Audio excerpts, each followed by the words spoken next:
When you are going into any great personage, remember that another also from above sees what is going on, and that you ought to please him rather than the other. He then who sees from above asks you, in the schools, what used you to say about exile and bonds and death and disgrace? I used to say that they are things indifferent, neither good nor bad. What then do you say of them now? Are they changed at all? No. Are you changed then? No. Tell me then what things are indifferent, the things which are independent of the will. Tell me also what follows from this. The things which are independent of the will are nothing to me. Tell me also about the good. What was your opinion? A will such as we ought to have, and also such a use of appearances. And the end purpose, what is it? To follow thee. Do you say this now also? I say the same now also. Then go into the great personage boldly and remember these things, and you will see what a youth is who has studied these things when he is among men who have not studied them. I indeed imagine that you will have such thoughts as these. Why do we make so great and so many preparations for nothing? Is this the thing which men name power? Is this the antechamber? This the men of the bedchamber? This the armed guards? Is it for this that I listen to so many discourses? All this is nothing, but I have been preparing myself as for something great. Book Romans 2. Chapter I. That confidence, courage, is not inconsistent with caution. The opinion of the philosophers perhaps seems to some to be a paradox, but still let us examine, as well as we can, if it is true that it is possible to do everything both with caution and with confidence. For caution seems to be in a manner contrary to confidence, and contraries are in no way consistent. That which seems to many to be a paradox in the matter under consideration, in my opinion, is of this kind. If we asserted that we ought to employ caution and confidence in the same things, men might justly accuse us of bringing together things which cannot be united. But now, where is the difficulty in what is said? For if these things are true which have been often said and often proved, that the nature of good is in the use of appearances, and the nature of evil likewise, and that things independent of our will do not admit either the nature of evil nor of good, what paradox do the philosophers assert if they say that where things are not dependent on the will, there you should employ confidence, but where they are dependent on the will, there you should employ caution? For if the bad consists in a bad exercise of the will, caution ought only to be used where things are dependent on the will. But if things independent of the will and not in our power are nothing to us, with respect to these we must employ confidence, and thus we shall both be cautious and confident, and indeed confident because of our caution. For by employing caution towards things which are really bad, it will result that we shall have confidence with respect to things which are not so. We are then in the condition of deer when they flee from the huntsman's feathers in fright. Whither do they turn, and in what do they seek refuge as safe? They turn to the nets, and thus they perish by confounding things which are objects of fear with things that they ought not to fear. Thus we also act. In what cases do we fear? In things which are independent of the will. In what cases, on the contrary, do we behave with confidence as if there were no danger? In things dependent on the will. To be deceived then, or to act rashly or shamelessly or with base desire to seek something, does not concern us at all if we only hit the mark in things which are independent of our will. But where there is death or exile or pain or infamy, there we attempt to run away, there we are struck with terror. Therefore, as we may expect it to happen with those who err in the greatest matters, we convert natural confidence, that is, according to nature, into audacity, desperation, rashness, shamelessness, and we convert natural caution and modesty into cowardice and meanness, which are full of fear and confusion. For if a man should transfer caution to those things in which the will may be exercised and the acts of the will, he will immediately, by willing to be cautious, have also the power of avoiding what he chooses. But if he transfer it to the things which are not in his power and will, and attempt to avoid the things which are in the power of others, he will of necessity fear, he will be unstable, he will be disturbed. For death or pain is not formidable, but the fear of pain or death. For this reason we commend the poet who said, "Not death is evil, but a shameful death." Confidence, courage then ought to be employed against death, and caution against the fear of death. But now we do the contrary and employ against death the attempt to escape, and to our opinion about it we employ carelessness, rashness, and indifference. These things Socrates properly used to call tragic masks, for as to children masks appear terrible and fearful from inexperience. We also are affected in like manner by events, the things which happen in life, for no other reason than children are by masks. For what is a child? Ignorance. What is a child? Want of knowledge. For when a child knows these things, he is in no way inferior to us. What is death? A tragic mask. Turn it and examine it. See, it does not bite. The poor body must be separated from the spirit either now or later, as it was separated from it before. Why then are you troubled if it be separated now? For if it is not separated now, it will be separated afterwards. Why? That the period of the universe may be completed, for it has need of the present and of the future and of the past. What is pain? A mask. Turn it and examine it. The poor flesh is moved roughly, then on the contrary smoothly. If this does not satisfy, please you, the door is open. If it does, bear with things. For the door ought to be open for all occasions, and so we have no trouble. What then is the fruit of these opinions? It is that which ought to be the most noble and the most becoming to those who are really educated. Release from perturbation, release from fear, freedom. For in these matters we must not believe the many who say that free persons only ought to be educated, but we should rather believe the philosophers who say that the educated only are free. How is this? In this manner, is freedom anything else than the power of living as we choose? Nothing else. Tell me then, ye men, do you wish to live in error? We do not. No one then who lives in error is free. Do you wish to live in fear? Do you wish to live in sorrow? Do you wish to live in perturbation? By no means. No one then who is in a state of fear or sorrow or perturbation is free. But whoever is delivered from sorrows and fears and perturbations, he is at the same time also delivered from servitude. How then can we continue to believe you, most dear legislators, when you say, we only allow free persons to be educated? For philosophers say we allow none to be free except the educated. That is, God does not allow it. When then a man has turned round before the praetor his own slave, has he done nothing? He has done something. What? He has turned round his own slave before the praetor. Has he done nothing more? Yes, he is also bound to pay for him the tax called the 20th. Well then, is not the man who has gone through this ceremony become free, no more than he has become free from perturbations? Have you who are able to turn round free others no master? Is not money your master, or a girl or a boy, or some tyrant, or some friend of the tyrant? Why do you tremble then when you are going off to any trial, danger of this kind? It is for this reason that I often say, study and hold in readiness these principles by which you may determine what those things are with reference to which you ought to have confidence, courage, and those things with reference to which you ought to be cautious, courageous in that which does not depend on your will, cautious in that which does depend on it. Well, have I not read to you, and do you not know what I was doing? In what? In my little dissertations. Show me how you are with respect to desire and aversion, letter 1 F14 cap lambda or sigma in you, and show me if you do not fail in getting what you wish, and if you do not fall into the things which you would avoid. But as to these long and labored sentences, you will take them and blot them out. What then did not Socrates write, and who wrote so much, but how? As he could not always have at hand one to argue against his principles or to be argued against in turn, he used to argue with and examine himself, and he was always treating at least some one subject in a practical way. These are the things which a philosopher writes, but little dissertations and that method which I speak of, he leaves to others, to the stupid, or to those happy men who, being free from perturbations, have leisure, or to such as are too foolish to reckon consequences. And will you now, when the opportunity invites, go and display those things which you possess and recite them and make an idle show and say, see how I make dialogues, do not so, my man, but rather say, see how I am not disappointed of that which I desire, see how I do not fall into that which I would avoid.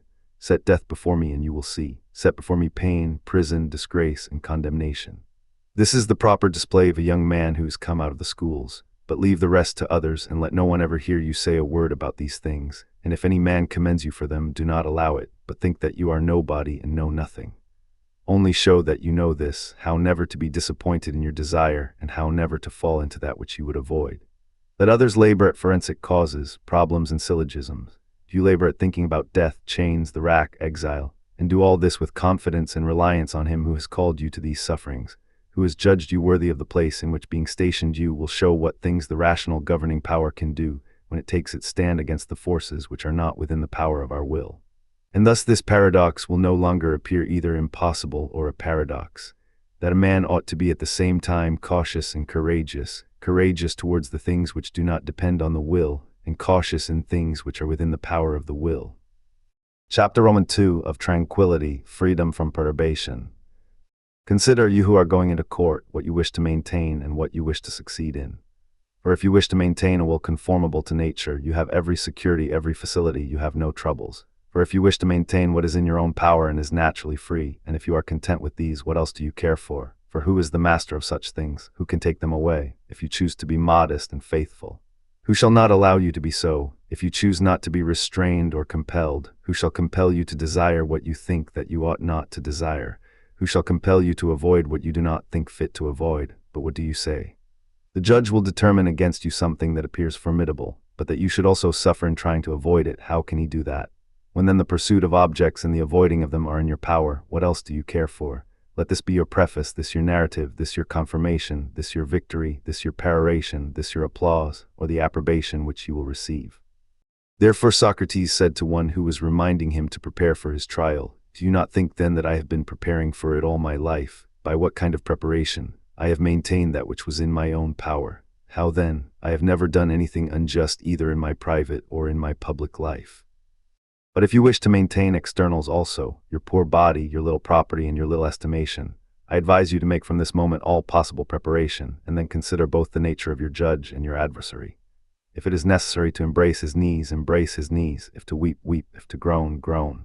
For when you have subjected to externals what is your own, then be a slave and do not resist, and do not sometimes choose to be a slave.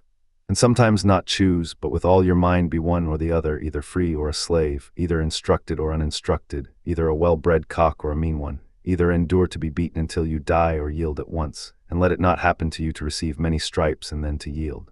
But if these things are base, determine immediately. Where is the nature of evil and good? It is where truth is. Where truth is and where nature is, there is caution. Where truth is, there is courage where nature is.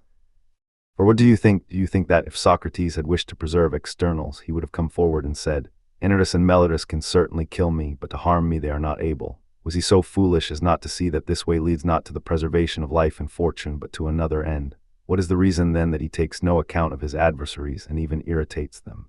Just in the same way my friend Heraclitus, who had a little suit in Rhodes about a bit of land, and had proved to the judges delta iota kappa alpha sigma tau alpha letter 1 ft6 sigma, that his case was just said when he had come to the peroration of his speech. I will neither entreat you nor do I care what judgment you will give, and it is you rather than I who are on your trial. And thus he ended the business. What need was there of this?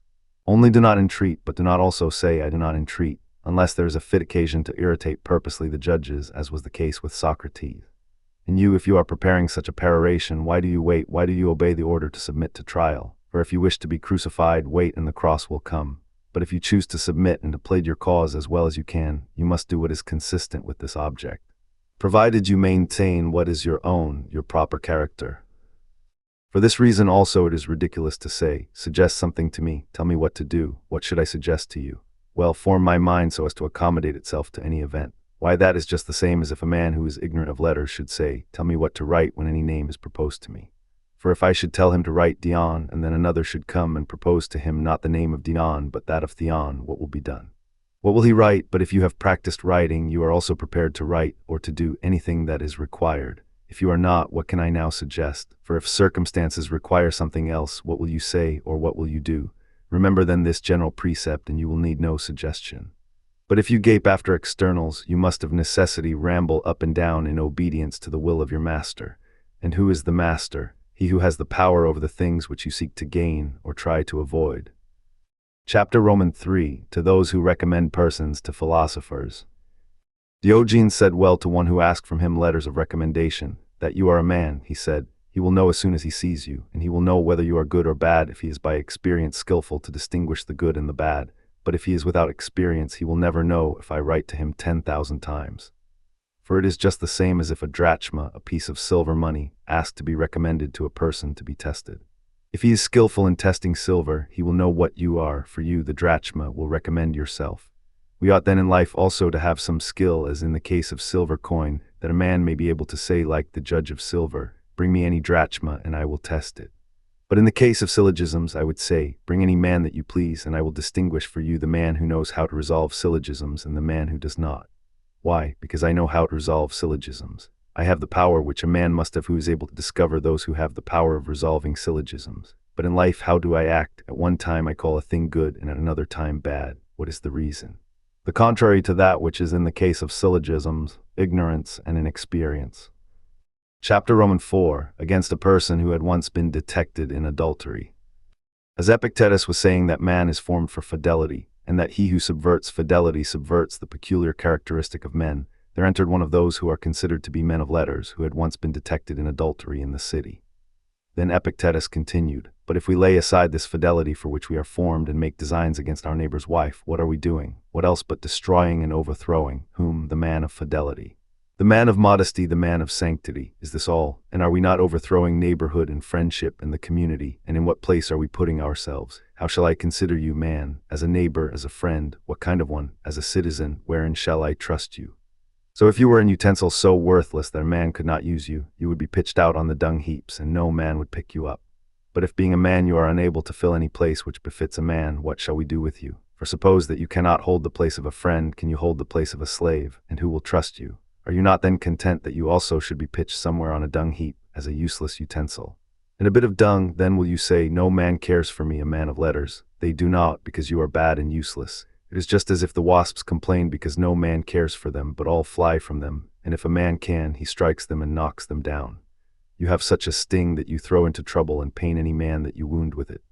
What would you have us do with you? You have no place where you can be put. What then are not women common by nature? So I say also, for little pig is common to all the invited guests, but when the portions have been distributed, go, if you think it right, and snatch up the portion of him who reclines next to you, or slyly steal it, or place your hand down by it and lay hold of it, and if you cannot tear away a bit of the meat, grease your fingers and lick them. A fine companion over cups, and Socratic guest indeed. Well, is not the theatre common to the citizens? When then they have taken their seats, come, if you think proper, and eject one of them. In this way women also are common by nature. When then the legislator, like the master of a feast, has distributed them, will you not also look for your own portion, and not filch and handle what belongs to another? But I am a man of letters, and understand Archedimus. Understand Archedimus then, and be an adulterer and faithless, and instead of a man, be a wolf or an ape, for what is the difference? Chapter V. How magnanimity is consistent with care. Things themselves, materials, are indifferent, but the use of them is not indifferent. How then shall a man preserve firmness and tranquility, and at the same time be careful and neither rash nor negligent, if he imitates those who play at dice? The counters are indifferent, the dice are indifferent. How do I know what the cast will be? But to use carefully and dexterously the cast of the dice, this is my business. Thus then in life also the chief business is this: distinguish in separate things and say, externals are not in my power, will is in my power. Where shall I seek the good and the bad? Within, in the things which are my own. But in what does not belong to you call nothing either good or bad, or profit or damage, or anything of the kind. What then, should we use such things carelessly? In no way, for this on the other hand is bad for the faculty of the will and consequently against nature. But we should act carefully because the use is not indifferent, and we should also act with firmness and freedom from perturbations because the material is indifferent. For where the material is not indifferent, there no man can hinder me nor compel me. Where I can be hindered and compelled, the obtaining of those things is not in my power. Nor is it good or bad, but the use is either bad or good, and the use is in my power. But it is difficult to mingle and to bring together these two things: the carefulness of him who is affected by the matter or things about him, and the firmness of him who has no regard for it. But it is not impossible, and if it is, happiness is impossible. But we should act as we do in the case of a voyage. What can I do? I can choose the master of the ship, the sailors, the day, the opportunity. Then comes a storm. What more have I to care for my part is done. The business belongs to another, the master. But the ship is sinking. What then have I to do? I do the only thing that I can, not to be drowned full of fear, nor screaming, nor blaming God. But knowing that what has been produced must also perish. For I am not an immortal being, but a man, a part of the whole, as an hour is a part of the day. I must be present like the hour, and past like the hour. What difference then does it make to me how I pass away, whether by being suffocated or by a fever, for I must pass through some such means. This is just what you will see those doing who play at balls skillfully. No one cares about the ball as being good or bad, but about throwing and catching it. In this therefore is the skill, in this the art, the quickness, the judgment, so that even if I spread out my lap I may not be able to catch it, and another, if I throw, may catch the ball. But if with perturbation and fear we receive or throw the ball, what kind of play is it then, and wherein shall a man be steady? And how shall a man see the order in the game? But one will say, throw, or do not throw, and another will say, you have thrown once. This is quarreling, not play. Socrates then knew how to play at ball. How? By using pleasantry in the court where he was tried. Tell me, he says, Epictetus, how do you say that I do not believe in God? The demons delta alpha mu omicron nu epsilon sigma. Who are they, think you? Are they not sons of gods, or compounded of gods and men? When Epictetus admitted this, Socrates said, who then think you can believe that there are mules half asses, but not asses? And this he said as if he were playing at ball. And what was the ball in that case? Life, chains, banishment, a draught of poison, separation from wife, and leaving children orphans. These were the things with which he was playing, but still he did play and threw the ball skillfully. So we should do. We must employ all the care of the players, but show the same indifference about the ball. For we ought by all means to apply our art to some external material, not as valuing the material, but whatever it may be, showing our art in it. Thus too the weaver does not make wool, but exercises his art upon such as he receives. Another gives you food and property and is able to take them away, and your poor body also. When then you have received the material, work on it. If then you come out of the trial without having suffered anything, all who meet you will congratulate you on your escape. But he who knows how to look at such things, if he shall see that you have behaved properly in the matter, will commend you and be pleased with you. And if he shall find that you owe your escape to any want of proper behavior, he will do the contrary. For where rejoicing is reasonable, there also is congratulation reasonable. How then is it said that some external things are according to nature and others contrary to nature? It is said as it might be said if we were separated from union or society. For to the foot I shall say that it is according to nature for it to be clean. But if you take it as a foot and as a thing not detached, independent, it will befit it both to step into the mud and tread on thorns, and sometimes to be cut off for the good of the whole body. Otherwise it is no longer a foot. We should think in some such way about ourselves also.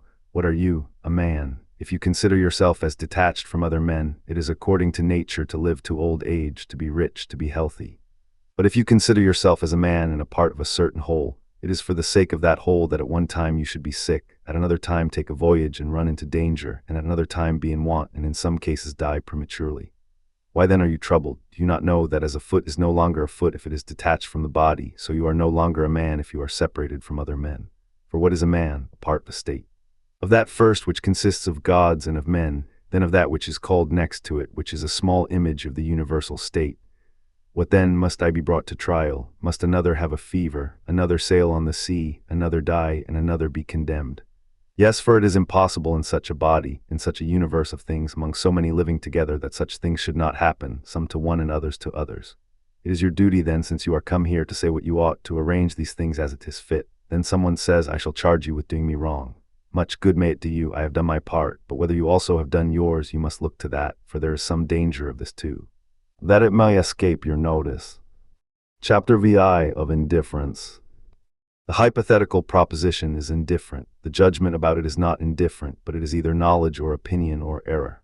Thus life is indifferent, the use is not indifferent. When any man then tells you that these things also are indifferent, do not become negligent. And when a man invites you to be careful about such things, do not become abject and struck with admiration of material things.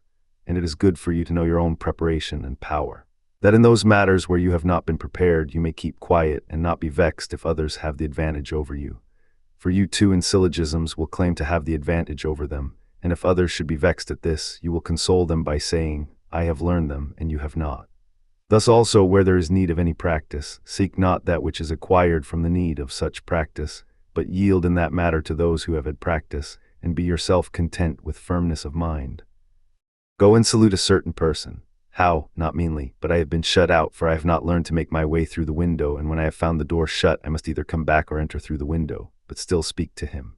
In what way? Not meanly, but suppose that you have not got what you wanted. Was this your business and not his? Why then do you claim that which belongs to another? Always remember what is your own and what belongs to another, and you will not be disturbed. Chrysippus therefore said well, so long as future things are uncertain, I always cling to those which are more adapted to the conservation of that which is according to nature, for God himself has given me the faculty of such choice. But if I knew that it was fated in the order of things for me to be sick, I would even move towards it. For the foot also, if it had intelligence, would move to go into the mud. For why are ears of corn produced? Is it not that they may become dry? And do they not become dry that they may be reaped? For they are not separated from communion with other things. If then they had perception, ought they to wish never to be reaped? But this is a curse upon ears of corn, to be never reaped. So we must know that in the case of men too it is a curse not to die, just the same as not to be ripened and not to be reaped. But since we must be reaped, and we also know that we are reaped, we are vexed at it, for we neither know what we are nor have we studied what belongs to man, as those who have studied horses know what belongs to horses. But Chrysantas, when he was going to strike the enemy, checked himself when he heard the trumpet sounding a retreat, so it seemed better to him to obey the general's command than to follow his own inclination. But not one of us chooses, even when necessity summons, readily to obey it, but weeping and groaning we suffer what we do suffer, and we call them circumstances. What kind of circumstances, man, if you give the name of circumstances to the things which are around you? All things are circumstances, but if you call hardships by this name, what hardship is there in the dying of that which has been produced? But that which destroys is either a sword, or a wheel, or the sea, or a tile, or a tyrant. Why do you care about the way of going down to Hades? All ways are equal. But if you will listen to the truth, the way which the tyrant sends you is shorter. A tyrant never killed a man in 6 months, but a fever is often a year about it. All these things are only sound and the noise of empty names. I am in danger of my life from Caesar, and am not I in danger who dwell in Nicopolis, where there are so many earthquakes, and when you are crossing the Adriatic, what hazard do you run? Is it not the hazard of your life? But I am in danger also as to opinion. You mean your own. How? For who can compel you to have any opinion which you do not choose? But is it as to another man's opinion? And what kind of danger is yours if others have false opinions? But I am in danger of being banished. What is it to be banished? To be somewhere else than at Rome? Yes, what then if I should be sent to Giara? If that suits you, you will go there, but if it does not, you can go to another place instead of Giara, whither he also will go, who sends you to Giara, whether he choose or not. Why then do you go up to Rome as if it were something great? It is not worth all this preparation, that an ingenuous youth should say, it was not worthwhile to have heard so much, and to have written so much, and to have sat so long by the side of an old man who is not worth much. Only remember that division by which your own and not your own are distinguished. Never claim anything which belongs to others. A tribunal and a prison are each a place. One high and the other low, but the will can be maintained equal if you choose to maintain it equal in each. And we shall then be imitators of Socrates when we are able to write paeans in prison. But in our present disposition, consider if we could endure in prison another person saying to us, would you like me to read paeans to you? Why do you trouble me? Do you not know the evils which hold me? Can I in such circumstances listen to paeans? What circumstances? I am going to die, and will other men be immortal? Chapter Romans 7, How we ought to use divination. Through an unreasonable regard to divination, many of us omit many duties. For what more can the diviner see than death, or danger, or disease, or generally things of that kind? If then I must expose myself to danger for a friend, and if it is my duty even to die for him, what need have I then for divination? Have I not within me a diviner who has told me the nature of good and of evil, and has explained to me the signs or marks of both? What need have I then to consult the viscera of victims or the flight of birds, and why do I submit when he says, it is for your interest? For does he know what is for my interest? Does he know what is good? And as he has learned the signs of the viscera, has he also learned the signs of good and evil? For if he knows the signs of these, he knows the signs both of the beautiful and of the ugly, and of the just and of the unjust. You tell me, man, what is the thing which is signified for me? Is it life or death, poverty or wealth? But whether these things are for my interest or whether they are not, I do not intend to ask you. Why don't you give your opinion on matters of grammar? And why do you give it here about things on which we are all in error and disputing with one another? The woman, therefore, who intended to send by a vessel a month's provisions to Gratilla in her banishment, made a good answer to him who said that Domitian would seize what she sent. I would rather, she replied, that Domitian should seize all than that I should not send it. What then leads us to frequent use of divination, cowardice, the dread of what will happen. This is the reason why we flatter the diviners. Pray, master, shall I succeed to the property of my father? Let us see, let us sacrifice on the occasion. Yes, master, as fortune chooses. When he has said, you shall succeed to the inheritance, we thank him as if we received the inheritance from him. The consequence is that they play upon us. What then should we do? We ought to come to divination without desire or aversion, as the wayfarer asks of the man whom he meets which of two roads leads to his journey's end, without any desire for that which leads to the right rather than to the left, for he has no wish to go by any road except the road which leads to his end. In the same way ought we to come to God also as a guide, as we use our eyes, not asking them to show us rather such things as we wish, but receiving the appearances of things such as the eyes present them to us. But now we trembling take the augur bird interpreter by the hand, and while we invoke God we entreat the augur and say, Master, have mercy on me, suffer me to come safe out of this difficulty. Wretch, would you have then anything other than what is best? Is there then anything better than what pleases God? Why do you, as far as is in your power, corrupt your judge and lead astray your adviser? Chapter Roman 8, What is the nature? Letter 1 F21 Omicron, Letter 1 F50 Sigma Iota Alpha, of the good. God is beneficial, but the good also is beneficial. It is consistent then that where the nature of God is, there also the nature of the good should be. What then is the nature of God? Flesh? Certainly not. An estate and land? By no means. Fame? No. Is it intelligence, knowledge, right reason? Yes. Herein then simply seek the nature of the good, for I suppose that you do not seek it in a plant. No. Do you seek it in an irrational animal? No. If then you seek it in a rational animal, why do you still seek it anywhere except in the superiority of rational over irrational animals? Now plants have not even the power of using appearances, and for this reason you do not apply the term good to them. The good then requires the use of appearances. Does it require this use only? For if you say that it requires this use only, say that the good and that happiness and unhappiness are in irrational animals also. But you do not say this, and you do right, for if they possess even in the highest degree the use of appearances, yet they have not the faculty of understanding the use of appearances. And there is good reason for this, for they exist for the purpose of serving others, and they exercise no superiority. For the ass, I suppose, does not exist for any superiority over others. No, but because we had need of a back which is able to bear something, And in truth, we had need also of his being able to walk, and for this reason he received also the faculty of making use of appearances, for otherwise he would not have been able to walk. And here then the matter stopped. For if he had also received the faculty of comprehending the use of appearances, it is plain that consistently with reason he would not then have been subjected to us, nor would he have done us these services, but he would have been equal to us and like to us. Will you not then seek the nature of good in the rational animal? For if it is not there, you will not choose to say that it exists in any other thing, plant or animal. What then? Are not plants and animals also the works of God? They are, but they are not superior things, nor yet parts of the gods. But you are a superior thing, you are a portion separated from the deity, you have in yourself a certain portion of him. Why then are you ignorant of your own noble descent? Why do you not know whence you came? Will you not remember when you are eating, who you are who eat and whom you feed? When you are in conjunction with a woman, will you not remember who you are who do this thing? When you are in social intercourse, when you are exercising yourself, when you are engaged in discussion, know you not that you are nourishing a god, that you are exercising a god? Wretch, you are carrying about a god with you, and you know it not. If you think that I mean some god of silver or of gold and external, you carry him within yourself, and you perceive not that you are polluting him by impure thoughts and dirty deeds. And if an image of God were present, you would not dare to do any of the things which you are doing. But when God himself is present within and sees all and hears all, you are not ashamed of thinking such things and doing such things, ignorant as you are of your own nature and subject to the anger of God. Then why do we fear when we are sending a young man from the school into active life, lest he should do anything improperly, eat improperly, have improper intercourse with women, and lest the rags in which he is wrapped should debase him, lest fine garments should make him proud? This youth, if he acts thus, does not know his own God, he knows not with whom he sets out into the world. But can we endure when he says, I wish I had you, God, with me? Have you not God with you, and do you seek for any other when you have him, or will God tell you anything else than this? If you were a statue of Phidias, either Athena or Zeus, you would think both of yourself and of the artist, and if you had any understanding, power of perception, you would try to do nothing unworthy of him who made you or of yourself, and try not to appear in an unbecoming dress attitude to those who look on you. But now because Zeus has made you, for this reason do you care not how you shall appear, and yet is the artist in the one case like the artist in the other, or the work in the one case like the other. And what work of an artist, for instance, has in itself the faculties which the artist shows in making it? Is it not marble or bronze or gold or ivory? And the Athena of Phidias, when she has once extended the hand and received in it the figure of victory, stands in that attitude forever. But the works of God have power of motion, they breathe, they have the faculty of using the appearances of things and the power of examining them.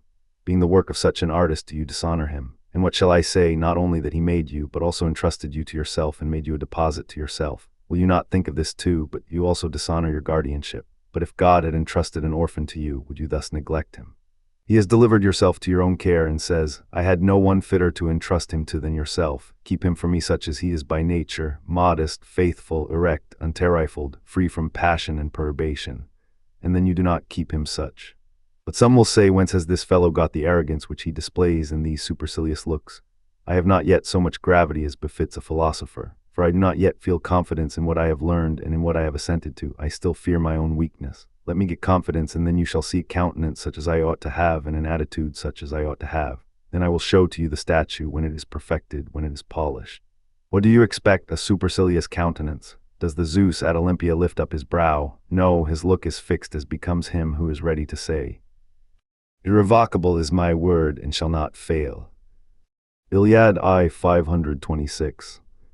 Such will I show myself to you, faithful, modest, noble, free from perturbation, what an immortal too, exempt from old age and from sickness. No, but dying as becomes a god, sickening as becomes a god. This power I possess, this I can do, but the rest I do not possess, nor can I do. I will show the nerves strength of a philosopher. What nerves are these? A desire never disappointed, an aversion which never falls on that which it would avoid. A proper pursuit, letter 1 F41 Romeo in you, a diligent purpose, an assent which is not rash. These you shall see. Chapter Roman 9, that when we cannot fulfill that which the character of a man promises, we assume the character of a philosopher. It is no common, easy thing to do this only, to fulfill the promise of a man's nature. For what is a man? The answer is a rational and moral being. Then by the rational faculty from whom are we separated? From wild beasts, and from what others? From sheep and like animals. Take care then to do nothing like a wild beast, but if you do, you have lost the character of a man, you have not fulfilled your promise. See that you do nothing like a sheep, but if you do. In this case also the man is lost. What then do we do as sheep? When we act gluttonously, when we act lewdly, when we act rashly, filthily, inconsiderately, to what have we declined? To sheep. What have we lost? The rational faculty. When we act contentiously and harmfully and passionately and violently, to what have we declined? To wild beasts. Consequently, some of us are great wild beasts, and others little beasts, of a bad disposition and small, whence we may say, "Let me be eaten by a lion." But in all these ways the promise of a man acting as a man is destroyed. For when is a conjunctive, complex proposition maintained? When it fulfills what its nature promises, so that the preservation of a complex proposition is when it is a conjunction of truth.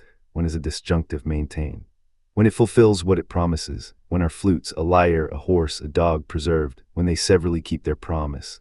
What is the wonder then if man also in like manner is preserved, and in like manner is lost? Each man is improved and preserved by corresponding acts, the carpenter by acts of carpentry, the grammarian by acts of grammar. But if a man accustoms himself to write ungrammatically, of necessity his art will be corrupted and destroyed. Thus modest actions preserve the modest man, and immodest actions destroy him, and actions of fidelity preserve the faithful man, and the contrary actions destroy him. And on the other hand, contrary actions strengthen contrary characters. Shamelessness strengthens the shameless man, faithlessness the faithless man, abusive words the abusive man, anger the man of an angry temper. And unequal receiving and giving make the avaricious man more avaricious. For this reason philosophers admonish us not to be satisfied with learning only, but also to add study and then practice. For we have long been accustomed to do contrary things, and we put in practice opinions which are contrary to true opinions. If then we shall not also put in practice right opinions, we shall be nothing more than the expositors of the opinions of others.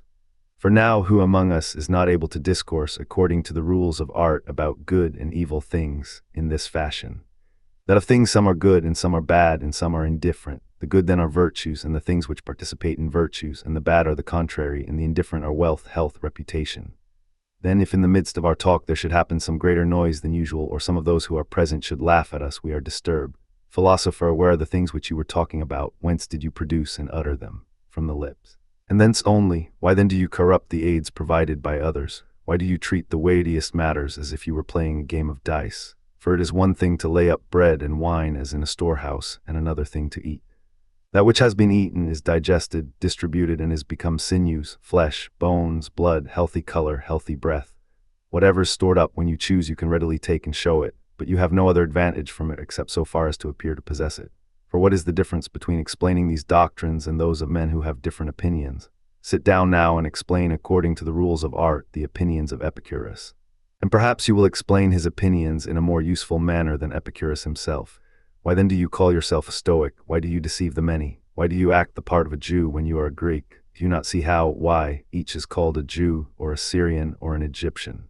And when we see a man inclining to two sides, we are accustomed to say, this man is not a Jew, but he acts as one. But when he has assumed the effects of one who has been imbued with Jewish doctrine and has adopted that sect, then he is in fact and he is named a Jew. Thus we too, being falsely imbued, baptized, are named Jews, but in fact we are something else. Our effects, fillings, are inconsistent with our words. We are far from practicing what we say, and that of which we are proud as if we knew it. Thus being unable to fulfill even what the character of a man promises, we even add to it the profession of a philosopher, which is as heavy a burden, as if a man who is unable to bear 10 pounds should attempt to raise the stone which Ajax lifted. Chapter X. How we may discover the duties of life from names. Consider who you are. In the first place, you are a man, and this is one who has nothing superior to the faculty of the will, but all other things subjected to it, and the faculty itself he possesses unenslaved and free from subjection. Consider then from what things you have been separated by reason. You have been separated from wild beasts. You have been separated from domestic animals. Pi rho omicron beta alpha tau omega nu. Further, you are a citizen of the world, and a part of it, not one of the subservient serving, but one of the principal ruling parts, for you are capable of comprehending the divine administration and of considering the connection of things. What then does the character of a citizen profess? To hold nothing as profitable to himself, to deliberate about nothing as if he were detached from the community, but to act as the hand or foot would do if they had reason and understood the constitution of nature, for they would never put themselves in motion nor desire anything otherwise than with reference to the whole. Therefore the philosophers say well, that if the good man had foreknowledge of what would happen, he would cooperate towards his own sickness and death and mutilation. Since he knows that these things are assigned to him according to the universal arrangement, and that the whole is superior to the part, and the state to the citizen. But now, because we do not know the future, it is our duty to stick to the things which are in their nature more suitable for our choice, for we were made among other things for this. After this, remember that you are a son. What does this character promise? To consider that everything which is the Son's belongs to the Father, to obey him in all things, never to blame him to another, nor to say or do anything which does him injury, to yield to him in all things and give way, cooperating with him as far as you can. After this, know that you are a brother also, and that to this character it is due to make concessions, to be easily persuaded, to speak good of your brother. Never to claim in opposition to him any of the things which are independent of the will, but readily to give them up, that you may have the larger share in what is dependent on the will. For see what a thing it is, in place of a lettuce, if it should so happen, or a seat, to gain for yourself goodness of disposition. How great is the advantage! Next to this, if you are a senator of any state, remember that you are a senator; if a youth, that you are a youth; if an old man, that you are an old man. For each of such names, if it comes to be examined, marks out the proper duties. But if you go and blame your brother, I say to you, you have forgotten who you are and what is your name. In the next place, if you were a smith and made a wrong use of the hammer, you would have forgotten the smith. And if you have forgotten the brother, and instead of a brother have become an enemy, would you appear not to have changed one thing for another in that case? And if instead of a man who is a tame animal and social, you are become a mischievous wild beast, treacherous and biting, have you lost nothing? But I suppose you must lose a bit of money that you may suffer damage. And does the loss of nothing else do a man damage? If you had lost the art of grammar or music, would you think the loss of it a damage? And if you shall lose modesty, moderation, cap alpha tau alpha sigma tau omicron lambda in you, and gentleness, do you think the loss nothing? And yet the things first mentioned are lost by some cause external and independent of the will, and the second by our own fault. And as to the first, neither to have them nor to lose them is shameful. But as to the second, not to have them and to lose them is shameful and matter of reproach and a misfortune. What does the Pathic lose? He loses the character of man. What does he lose who makes the Pathic what he is? Many other things, and he also loses the man no less than the other. What does he lose who commits adultery? He loses the character of the modest, the temperate, the decent, the citizen, the neighbor. What does he lose who is angry? Something else. What does the coward lose? Something else. No man is bad without suffering some loss and damage. If then you look for the damage in the loss of money only, all these men receive no harm or damage. It may be they have even profit and gain when they acquire a bit of money by any of these deeds. But consider that if you refer everything to a small coin, not even he who loses his nose is in your opinion damaged.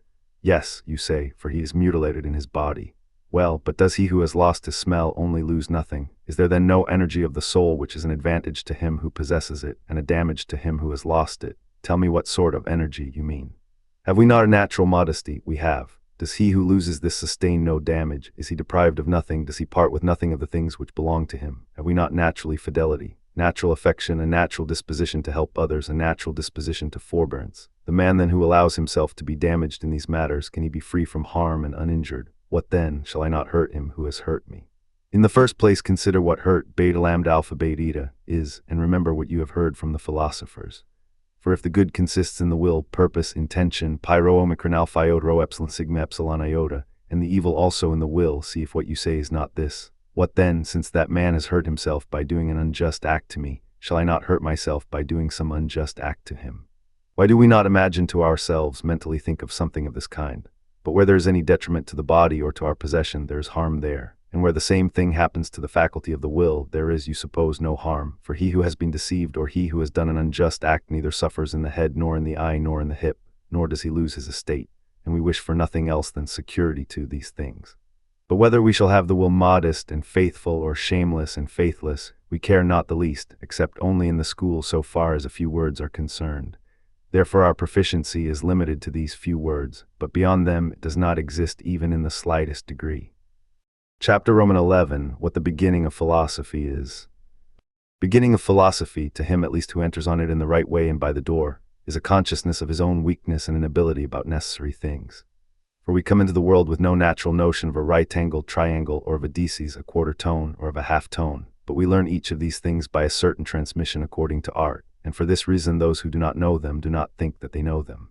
But as to good and evil, and beautiful and ugly, and becoming and unbecoming, and happiness and misfortune, and proper and improper, and what we ought to do and what we ought not to do, whoever came into the world without having an innate idea of them.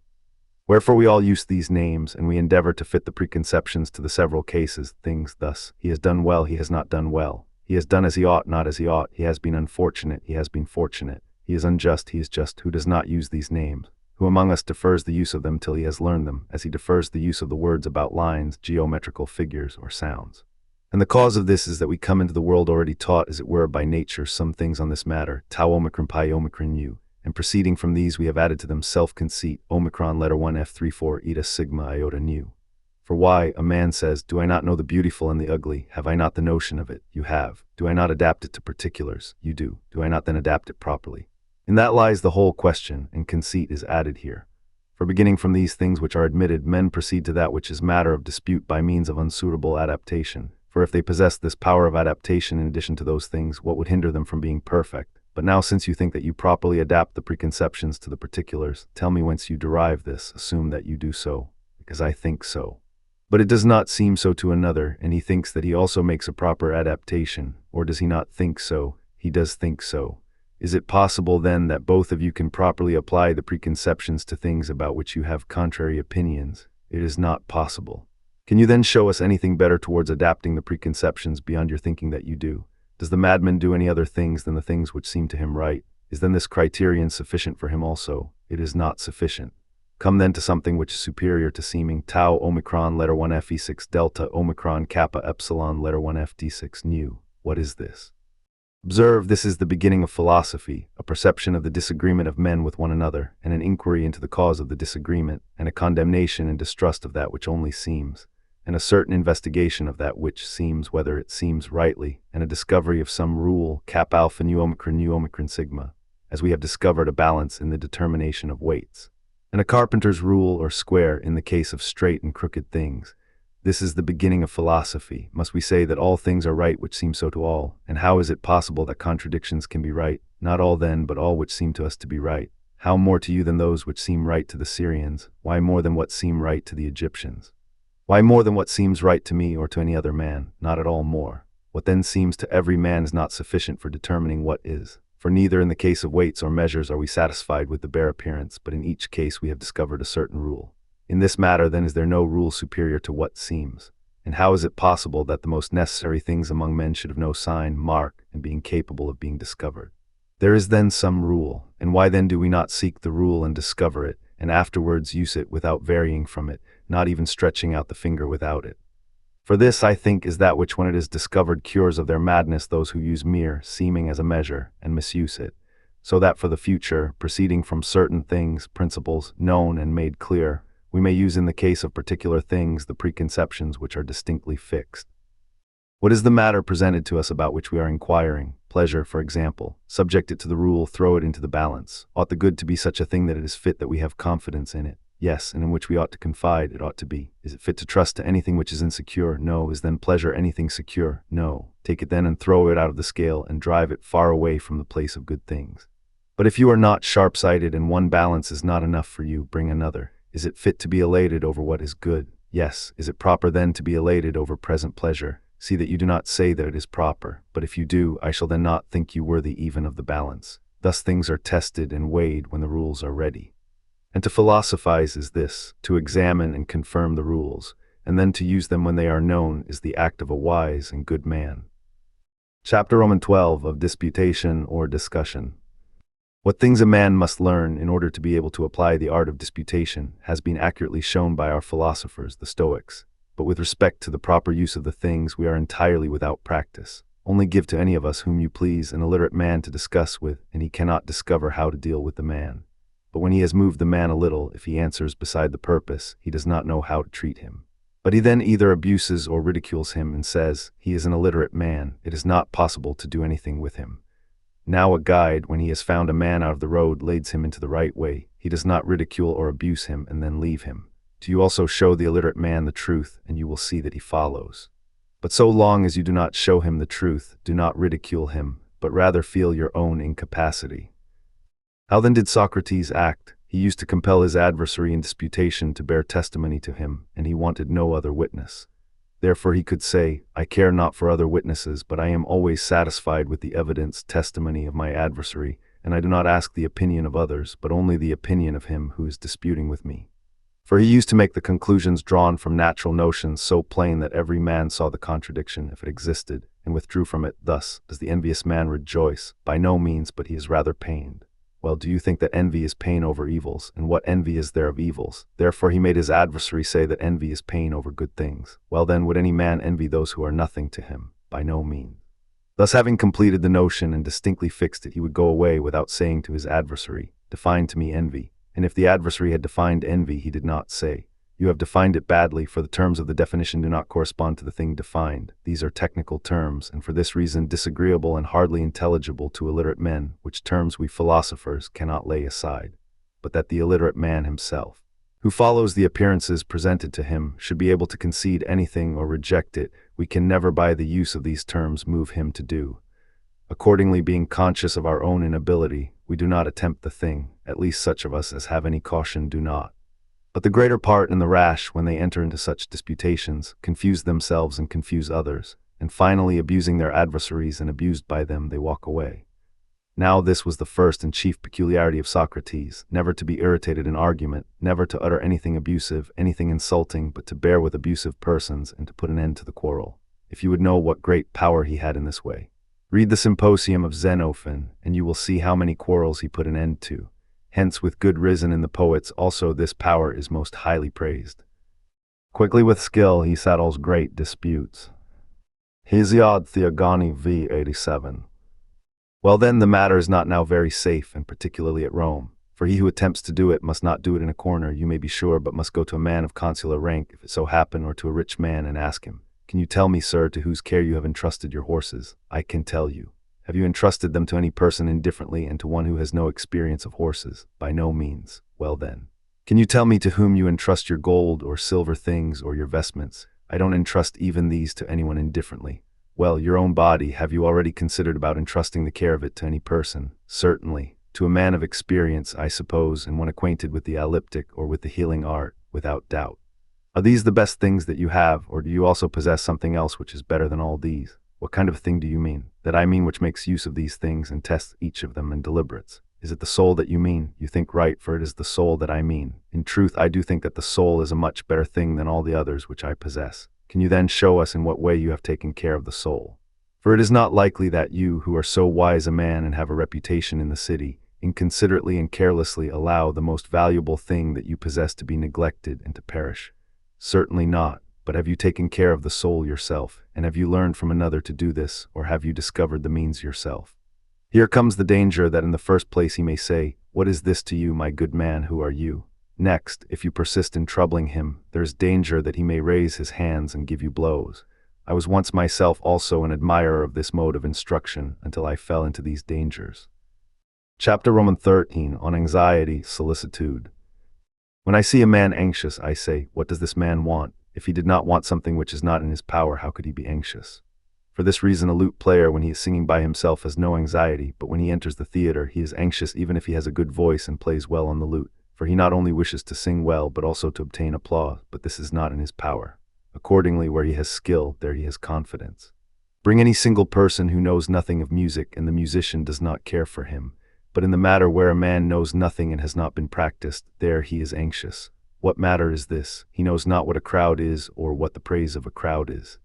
However, he has learned to strike the lowest chord in the highest, but what the praise of the many is, and what power it has in life, he neither knows nor has he thought about it. Hence he must of necessity tremble and grow pale. I cannot then say that a man is not a lute player when I see him afraid, but I can say something else, and not one thing, but many. And first of all I call him a stranger, and say, "This man does not know in what part of the world he is." But though he has been here so long, he is ignorant of the laws of the state and the customs, and what is permitted and what is not, and he has never employed any lawyer to tell him and to explain the laws. But a man does not write a will if he does not know how it ought to be written, or he employs a person who does know, nor does he rashly seal a bond or write a security. But he uses his desire without a lawyer's advice, and aversion and pursuit, movement and attempt and purpose. How do you mean without a lawyer? He does not know that he wills what is not allowed, and does not will that which is of necessity, and he does not know either what is his own or what is another man's. But if he did know, he would never be impeded, he would never be hindered, he would not be anxious. How so? Is any man then afraid about things which are not evils? No. Is he afraid about things which are evils, but still so far within his power that they may not happen? Certainly he is not. If then the things which are independent of the will are neither good nor bad, and all things which do depend on the will are within our power, and no man can either take them from us or give them to us, if we do not choose, where is room left for anxiety? But we are anxious about our poor body, our little property, about the will of Caesar, but not anxious about things internal.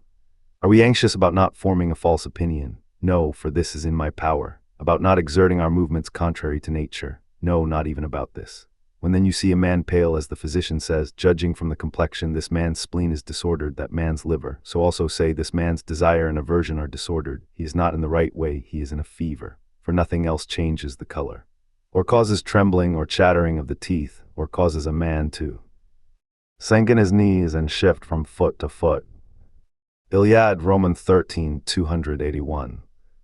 For this reason, when Zeno was going to meet Antigonus, he was not anxious, for Antigonus had no power over any of the things which Zeno admired, and Zeno did not care for those things over which Antigonus had power. But Antigonus was anxious when he was going to meet Zeno, for he wished to please Zeno, but this was a thing external, out of his power. But Zeno did not want to please Antigonus. For no man who is skilled in any art wishes to please one who has no such skill. Should I try to please you? Why, I suppose you know the measure by which one man is estimated by another. Have you taken pains to learn what is a good man and what is a bad man, and how a man becomes one or the other? Why then are you not good yourself? How, he replies, am I not good? Because no good man laments or groans or weeps. No good man is pale and trembles, or says, how will he receive me? How will he listen to me? Slave. Just as it pleases him, why do you care about what belongs to others? Is it now his fault if he receives badly what proceeds from you? Certainly. And is it possible that a fault should be one man's and the evil in another? No. Why then are you anxious about that which belongs to others? Your question is reasonable, but I am anxious how I shall speak to him. Cannot you then speak to him as you choose? But I fear that I may be disconcerted. If you are going to write the name of Dion, are you afraid that you would be disconcerted? By no means. Why? Is it not because you have practiced writing the name? Certainly. Well, if you were going to read the name, would you not feel the same? And why? Because every art has a certain strength and confidence in the things which belong to it. Have you then not practiced speaking? And what else did you learn in the school? Syllogisms and sophistical propositions. For what purpose? Was it not for the purpose of discoursing skillfully? And is not discoursing skillfully the same as discoursing seasonably and cautiously and with intelligence, and also without making mistakes and without hindrance, and besides all this with confidence? Yes. When then you are mounted on a horse and go into a plain, are you anxious at being matched against a man who is on foot, and anxious in a matter in which you are practiced, and he is not? Yes, but that person to whom I am going to speak has power to kill me. Speak the truth then, unhappy man, and do not brag, nor claim to be a philosopher, nor refuse to acknowledge your masters, but so long as you present this handle in your body. Follow every man who is stronger than yourself. Socrates used to practice speaking, he who talked as he did to the tyrants, to the dicasts, judges, he who talked in his prison. Diogenes had practiced speaking, he who spoke as he did to Alexander, to the pirates, to the person who bought him. These men were confident in the things which they practiced. But do you walk off to your own affairs and never leave them? Go and sit in a corner and weave syllogisms and propose them to another. There is not in you the man who can rule a state. Chapter Roman 14, Tanasso. When a certain Roman entered with his son and listened to one reading, Epictetus said, "This is the method of instruction," and he stopped. When the Roman asked him to go on, Epictetus said, "Every art when it is taught causes labor to him who is unacquainted with it and is unskilled in it, and indeed the things which proceed from the arts immediately show their use in the purpose for which they were made, and most of them contain something attractive and pleasing. For indeed to be present and to observe how a shoemaker learns is not a pleasant thing, but the shoe is useful and also not disagreeable to look at. And the discipline of a smith when he is learning is very disagreeable to one who chances to be present and is a stranger to the art, but the work shows the use of the art. But you will see this much more in music, for if you are present while a person is learning, the discipline will appear most disagreeable. And yet the results of music are pleasing and delightful to those who know nothing of music. And here we conceive the work of a philosopher to be something of this kind. He must adapt his wish, bade omicron upsil and lambda sigmaioten to what is going on, so that neither any of the things which are taking place shall take place contrary to our wish, nor any of the things which do not take place shall not take place when we wish that they should. From this the result is to those who have so arranged the work of philosophy, not to fail in the desire, nor to fall in with that which they would avoid, without uneasiness, without fear, without perturbation to pass through life themselves, together with their associates maintaining the relations both natural and acquired, as the relation of son, of father, of brother, of citizen, of man, of wife, of neighbor, of fellow traveler, of ruler, of ruled. The work of a philosopher we conceive to be something like this. It remains next to inquire how this must be accomplished. We see then that the carpenter tau epsilon cap tau omega nu, when he has learned certain things, becomes a carpenter. The pilot, by learning certain things, becomes a pilot. May it not then in philosophy also not be sufficient to wish to be wise and good, and that there is also a necessity to learn certain things? We inquire then what these things are. The philosophers say that we ought first to learn that there is a God, and that he provides for all things. Also that it is not possible to conceal from him our acts, or even our intentions and thoughts. The next thing is to learn what is the nature of the gods, for such as they are discovered to be, he, who would please and obey them, must try with all his power to be like them. If the divine is faithful, man also must be faithful. If it is free, man also must be free. If beneficent, man also must be beneficent. If magnanimous, man also must be magnanimous. As being then an imitator of God, he must do and say everything consistently with this fact. With what then must we begin? If you will enter on the discussion, I will tell you that you must first understand names, words. So then you say that I do not now understand names. You do not understand them. How then do I use them? Just as the illiterate use written language, as cattle use appearances. For use is one thing, understanding is another. But if you think that you understand them, produce whatever word you please, and let us try whether we understand it. But it is a disagreeable thing for a man to be confuted who is now old, and it may be has now served his 3 campaigns.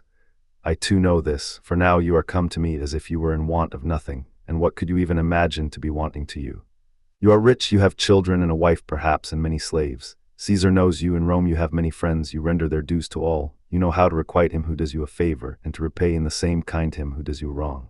What do you lack? If then I shall show you that you lack the things most necessary and the chief things for happiness, and that hitherto you have looked after everything rather than what you ought, and to crown all, that you neither know what God is nor what man is, nor what is good nor what is bad. And as to what I have said about your ignorance of other matters, that may perhaps be endured. But if I say that you know nothing about yourself, how is it possible that you should endure me and bear the proof and stay here? It is not possible, but you immediately go off in bad humor. And yet what harm have I done you, unless the mirror also injures the ugly man because it shows him to himself such as he is? Unless the physician also is supposed to insult the sick man when he says to him, Man, do you think that you ail nothing, but you have a fever, go without food today, drink water. And no one says, What an insult. But if you say to a man, Your desires are inflamed, your aversions are low, your intentions are inconsistent. Your pursuits, movements are not conformable to nature, your opinions are rash and false, the man immediately goes away and says, He has insulted me. Our way of dealing is like that of a crowded assembly. Beasts are brought to be sold in oxen, and the greater part of the men come to buy and sell, and there are some few who come to look at the market and to inquire how it is carried on, and why, and who fixes the meeting, and for what purpose. So it is here also in this assembly of life. Some like cattle trouble themselves about nothing except their fodder. For to all of you who are busy about possessions and lands and slaves and magisterial offices, these are nothing except fodder. But there are a few who attend the assembly, men who love to look on and consider what is the world, who governs it. Has it no governor?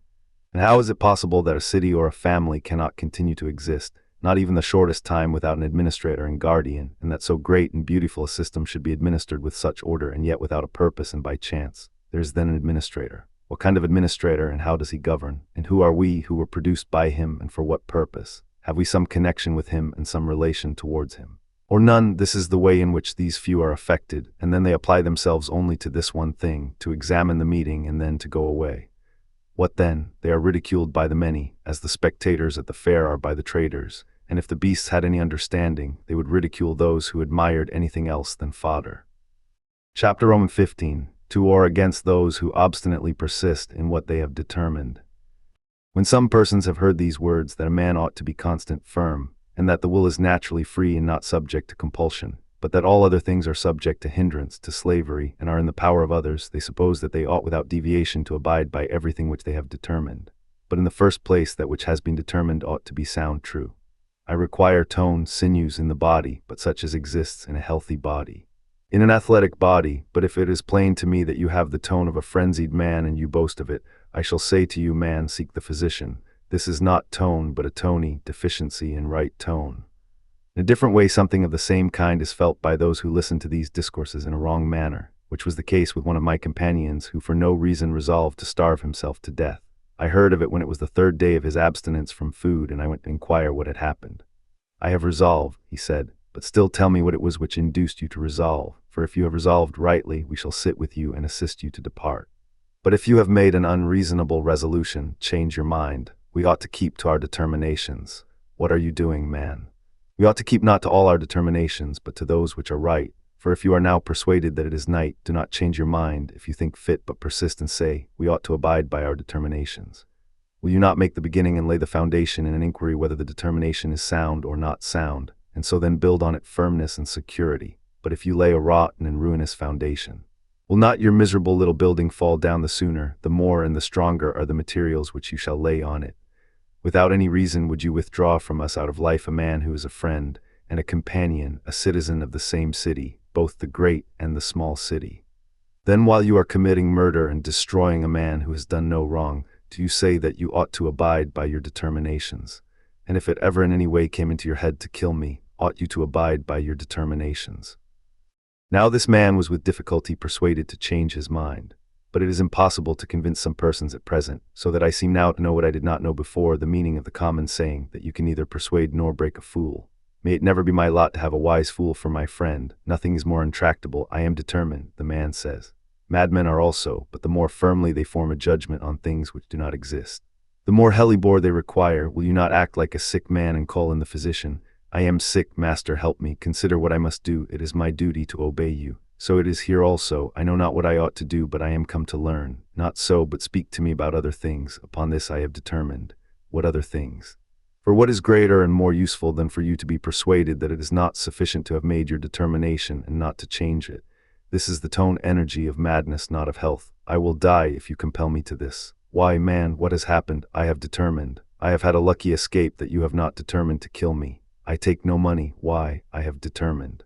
Be assured that with the very tone energy which you now use in refusing to take, there is nothing to hinder you at some time from inclining without reason to take money, and then saying, I have determined. As in a distempered body subject to defluxions, the humor inclines sometimes to these parts, and then to those, so too a sickly soul knows not which way to incline.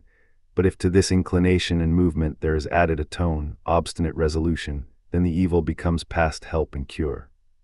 Chapter Romans 16, that we do not strive to use our opinions about good and evil. Where is the good? In the will. Where is the evil? In the will. Where is neither of them? In those things which are independent of the will. Well then, does anyone among us think of these lessons out of the schools? Does anyone meditate, strive by himself to give an answer to things as in the case of questions? Is it day? Yes. Is it night? No. Well, is the number of stars even? I cannot say. When money is shown offered to you, have you studied to make the proper answer? That money is not a good thing. Have you practiced yourself in these answers, or only against sophisms?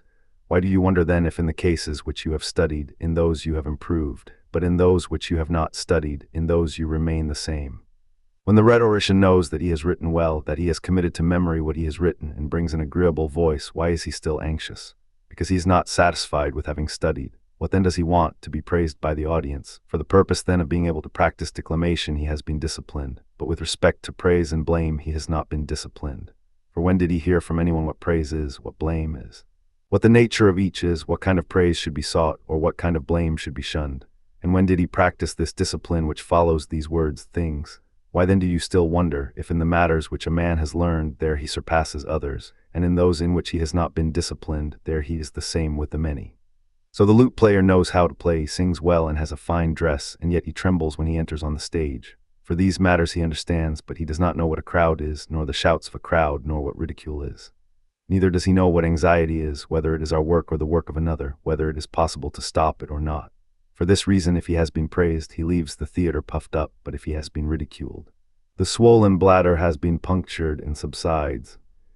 This is the case also with ourselves. What do we admire? Externals. About what things are we busy? Externals. And have we any doubt then why we fear or why we are anxious? What then happens when we think the things which are coming on us to be evils? It is not in our power not to be afraid. It is not in our power not to be anxious. Then we say, Lord God, how shall I not be anxious? Fool, have you not hands? Did not God make them for you? Sit down now and pray that your nose may not run. Wipe yourself rather and do not blame him. Well then, has he given to you nothing in the present case? Has he not given to you endurance? Has he not given to you magnanimity? Has he not given to you manliness? When you have such hands, do you still look for one who shall wipe your nose? But we neither study these things nor care for them. Give me a man who cares how he shall do anything, not for the obtaining of a thing, but who cares about his own energy. What man, when he is walking about, cares for his own energy? Who, when he is deliberating, cares about his own deliberation and not about obtaining that about which he deliberates? And if he succeeds, he is elated and says, how well we have deliberated. Did I not tell you, brother, that it is impossible when we have thought about anything? That should not turn out thus, but if the thing should turn out otherwise, the wretched man is humbled, he knows not even what to say about what has taken place. Who among us for the sake of this matter has consulted a seer? Who among us as to his actions has not slept in indifference? Who? Give name to me one that I may see the man whom I have long been looking for, who is truly noble and ingenuous, whether young or old. Name him. Why then are we still surprised, if we are well practiced in thinking about matters, any given subject, but in our acts are low, without decency, worthless, cowardly, impatient of labor, altogether bad? For we do not care about these things, nor do we study them. But if we had feared not death or banishment, but fear itself, we should have studied not to fall into those things which appear to us evils. Now in the school we are irritable and wordy. And if any little question arises about any of these things, we are able to examine them fully. But drag us to practice, and you will find us miserably shipwrecked. Let some disturbing appearance come on us, and you will know what we have been studying, and in what we have been exercising ourselves. Consequently, through want of discipline, we are always adding something to the appearance and representing things to be greater than what they are. For instance, as to myself, when I am on a voyage and look down on the deep sea, or look round on it and see no land, I am out of my mind and imagine that I must drink up all this water if I am wrecked, and it does not occur to me that 3 pints are enough. What then disturbs me? The sea? No, but my opinion. Again, when an earthquake shall happen, I imagine that the city is going to fall on me, but is not one little stone enough to knock my brains out? What then are the things which are heavy on us and disturb us? What else than opinions? What else than opinions lies heavy upon him who goes away and leaves his companions and friends and places and habits of life? Now little children, for instance, when they cry on the nurse leaving them for a short time, forget their sorrow if they receive a small cake. You choose then that we should compare you to little children? No, by Zeus. For I do not wish to be pacified by a small cake, but by right opinions. And what are these? Such as a man ought to study all day, and not to be affected by anything that is not his own, neither by companion nor place nor gymnasia, and not even by his own body, but to remember the law and to have it before his eyes. And what is the divine law? To keep a man's own, not to claim that which belongs to others, but to use what is given, and when it is not given, not to desire it. And when a thing is taken away, to give it up readily and immediately, and to be thankful for the time that a man has had the use of it, if you would not cry for your nurse and mamma. For what matter does it make by what thing a man is subdued, and on what he depends? In what respect are you better than he who cries for a girl? If you grieve for a little gymnasium, and little porticos, and young men, and such places of amusement, another comes and laments that he shall no longer drink the water of Dirce. Is the Martian water worse than that of Dirce? But I was used to the water of Dirce, and you in turn will be used to the other. Then if you become attached to this also, cry for this too, and try to make a verse like the verse of Euripides. The hot baths of Nero and the Martian water. See how tragedy is made when common things happen to silly men. When then shall I see Athens again in the Acropolis? Wretch, are you not content with what you see daily? Have you anything better or greater to see than the sun, the moon, the stars, the whole earth, the sea? But if indeed you comprehend him who administers the whole and carry him about in yourself, do you still desire small stones and a beautiful rock? When then you are going to leave the sun itself and the moon, what will you do? Will you sit and weep like children? Well, what have you been doing in the school? What did you hear? What did you learn? Why did you write yourself a philosopher when you might have written the truth? As I made certain introductions, and I read Chrysippus, but I did not even approach the door of a philosopher. For how should I possess anything of the kind which Socrates possessed, who died as he did, who lived as he did, or anything such as Diogenes possessed? Do you think that any one of such men wept or grieved because he was not going to see a certain man or a certain woman, nor to be in Athens or in Corinth, but if it should so happen in Susa or in Ecbatana? For if a man can quit the banquet when he chooses and no longer amuse himself, does he still stay and complain, and does he not stay as at any amusement only so long as he is pleased? Such a man, I suppose, would endure perpetual exile or to be condemned to death. Will you not be weaned now like children and take more solid food and not cry after mammas and nurses, which are the lamentations of old women? But if I go away, I shall cause them sorrow. You cause them sorrow. By no means, but that will cause them sorrow which also causes you sorrow. Opinion. What have you to do then? Take away your own opinion, and if these women are wise, they will take away their own. If they do not, they will lament through their own fault. My man, as the proverb says, make a desperate effort on behalf of tranquility of mind, freedom, and magnanimity. Lift up your head at last as released from slavery. Dare to look up to God and say, deal with me for the future as thou wilt. I am of the same mind as thou art. I am thine. I refuse nothing that pleases thee. Lead me where thou wilt. Clothe me in any dress thou choose. Is it thy will that I should hold the office of a magistrate? That I should be in the condition of private man, stay here or be in exile, be poor, be rich? I will make thy defense to men in behalf of all these conditions. I will show the nature of each thing what it is. You will not do so, but sit in an ox's belly and wait for your mamma till she shall feed you. Who would Hercules have been if he had sat at home? He would have been Eurystheus and not Hercules. Well, and in his travels through the world, how many intimates and how many friends had he? But nothing more dear to him than God. For this reason it was believed that he was the son of God, and he was. In obedience to God, then he went about purging away injustice and lawlessness. But you are not Hercules, and you are not able to purge away the wickedness of others, nor yet are you Theseus, able to purge away the evil things of Attica, clear away your own. From yourself, from your thoughts cast away instead of procrusts and Siren, sadness, fear, desire, envy, malevolence, avarice, effeminacy, intemperance. But it is not possible to eject these things otherwise than by looking to God only, by fixing your affections on him only, by being consecrated to his commands. But if you choose anything else, you will with sighs and groans be compelled to follow what is stronger than yourself, always seeking tranquility and never able to find it. For you seek tranquility there where it is not, and you neglect to seek it where it is. Chapter Romans 17, How we must adapt preconceptions to particular cases. What is the first business of him who philosophizes? To throw away self-conceit, omicron letter 1F34 eta sigma iota sigma. For it is impossible for a man to begin to learn that which he thinks that he knows. As to things then which ought to be done and ought not to be done, and good and bad, and beautiful and ugly, all of us talking of them at random go to the philosophers, and on these matters we praise, we censure, we accuse, we blame. We judge and determine about principles honorable and dishonorable. But why do we go to the philosophers? Because we wish to learn what we do not think that we know. And what is this? Theorems. For we wish to learn what philosophers say as being something elegant and acute, and some wish to learn that they may get profit from what they learn. It is ridiculous then to think that a person wishes to learn one thing and will learn another, or further, that a man will make proficiency in that which he does not learn. But the many are deceived by this, which deceived also the rhetorician Theopompus, when he blames even Plato for wishing everything to be defined. For what does he say? Did none of us before you use the words good or just? Or do we utter the sounds in an unmeaning and empty way, without understanding what they severally signify? Now who tells you, Theopompus, that we had not natural notions of each of these things and preconceptions? Pyro omicron lambda psi epsilon io sigma. But it is not possible to adapt preconceptions to their correspondent objects if we have not distinguished, analyzed them, and inquired what object must be subjected to each preconception. You may make the same charge against physicians also.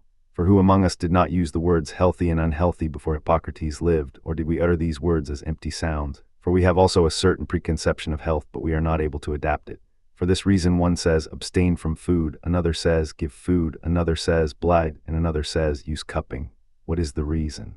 Is it any other than that a man cannot properly adapt the preconception of health to particulars? So it is in this matter also in the things which concern life. Who among us does not speak of good and bad, of useful and not useful? For who among us has not a preconception of each of these things? Is it then a distinct and perfect preconception? Show this. How shall I show this? Adapt the preconception properly to the particular thing. Plato, for instance, subjects definitions to the preconception of the useful, but you to the preconception of the useless. Is it possible then that both of you are right? How is it possible? Does not one man adapt the preconception of good to the matter of wealth, and another not to wealth, but to the matter of pleasure and to that of health? For generally, if all of us who use those words know sufficiently each of them, and made no diligence in resolving, making distinct, the notions of the preconceptions, why do we differ? Why do we quarrel? Why do we blame one another? And why do I now allege this contention with one another and speak of it? If you yourself properly adapt your preconceptions, why are you unhappy? Why are you hindered? Let us omit at present the second topic about the pursuits, letter 1F45 Romeo alpha sigma, and the study of the duties which relate to them. Let us omit also the third topic, which relates to the ascents, sigma epsilon gamma cap alpha tau alpha theta epsilon sigma epsilon iota sigma. I give up to you these two topics. Let us insist upon the first, which presents an almost obvious demonstration that we do not properly adapt the preconceptions. If you now desire that which is possible and that which is possible to you, why then are you hindered? Why are you unhappy? Do you not now try to avoid the unavoidable? Why then do you fall in with anything which you would avoid? Why are you unfortunate? Why, when you desire a thing, does it not happen, and when you do not desire it, does it happen? For this is the greatest proof of unhappiness and misery. I wish for something, and it does not happen, and what is more wretched than I? It was because she could not endure this that Medea came to murder her children, an act of a noble spirit in this view at least, for she had a just opinion what it is for a thing not to succeed which a person wishes. Then she says, thus I shall be avenged on him, my husband, who has wronged and insulted me, and what shall I gain if he is punished thus? How then shall it be done? I shall kill my children, but I shall punish myself also, and what do I care? This is the aberration of soul which possesses great energy, for she did not know wherein lies the doing of that which we wish, that you cannot get this from without, nor yet by the alteration and new adaptation of things. Do not desire the man, Jason, Medea's husband, and nothing which you desire will fail to happen. Do not obstinately desire that he shall live with you, do not desire to remain in Gerinth, and in a word desire nothing than that which God wills. And who shall hinder you? Who shall compel you? No man shall compel you any more than he shall compel Zeus. When you have such a guide and your wishes and desires are the same as his, why do you still fear disappointment? Give up your desire to wealth and your aversion to poverty, and you will be disappointed in the one, you will fall into the other. Well, give them up to health, and you will be unfortunate. Give them up to magistracies, honors, country, friends, children, in a word, to any of the things which are not in man's power, and you will be unfortunate. But give them up to Zeus and to the rest of the gods. Surrender them to the gods, let the gods govern. Let your desire and aversion be ranged on the side of the gods, and wherein will you be any longer unhappy? But if, lazy wretch, you envy and complain and are jealous and fear, and never cease for a single day complaining both of yourself and of the gods, why do you still speak of being educated? What kind of an education, man? You mean that you have been employed about sophistical syllogisms, sigma epsilon lambda lambda omicron gamma iota sigma mu omicron letter 1 f7a sigma mu epsilon tau alpha pi iota pi tau omicron nu tau alpha sigma. Will you not, if it is possible, unlearn all these things and begin from the beginning, and see at the same time that hitherto you have not even touched the matter? And then, commencing from this foundation, will you not build up all that comes after, so that nothing may happen which you do not choose, and nothing shall fail to happen which you do choose?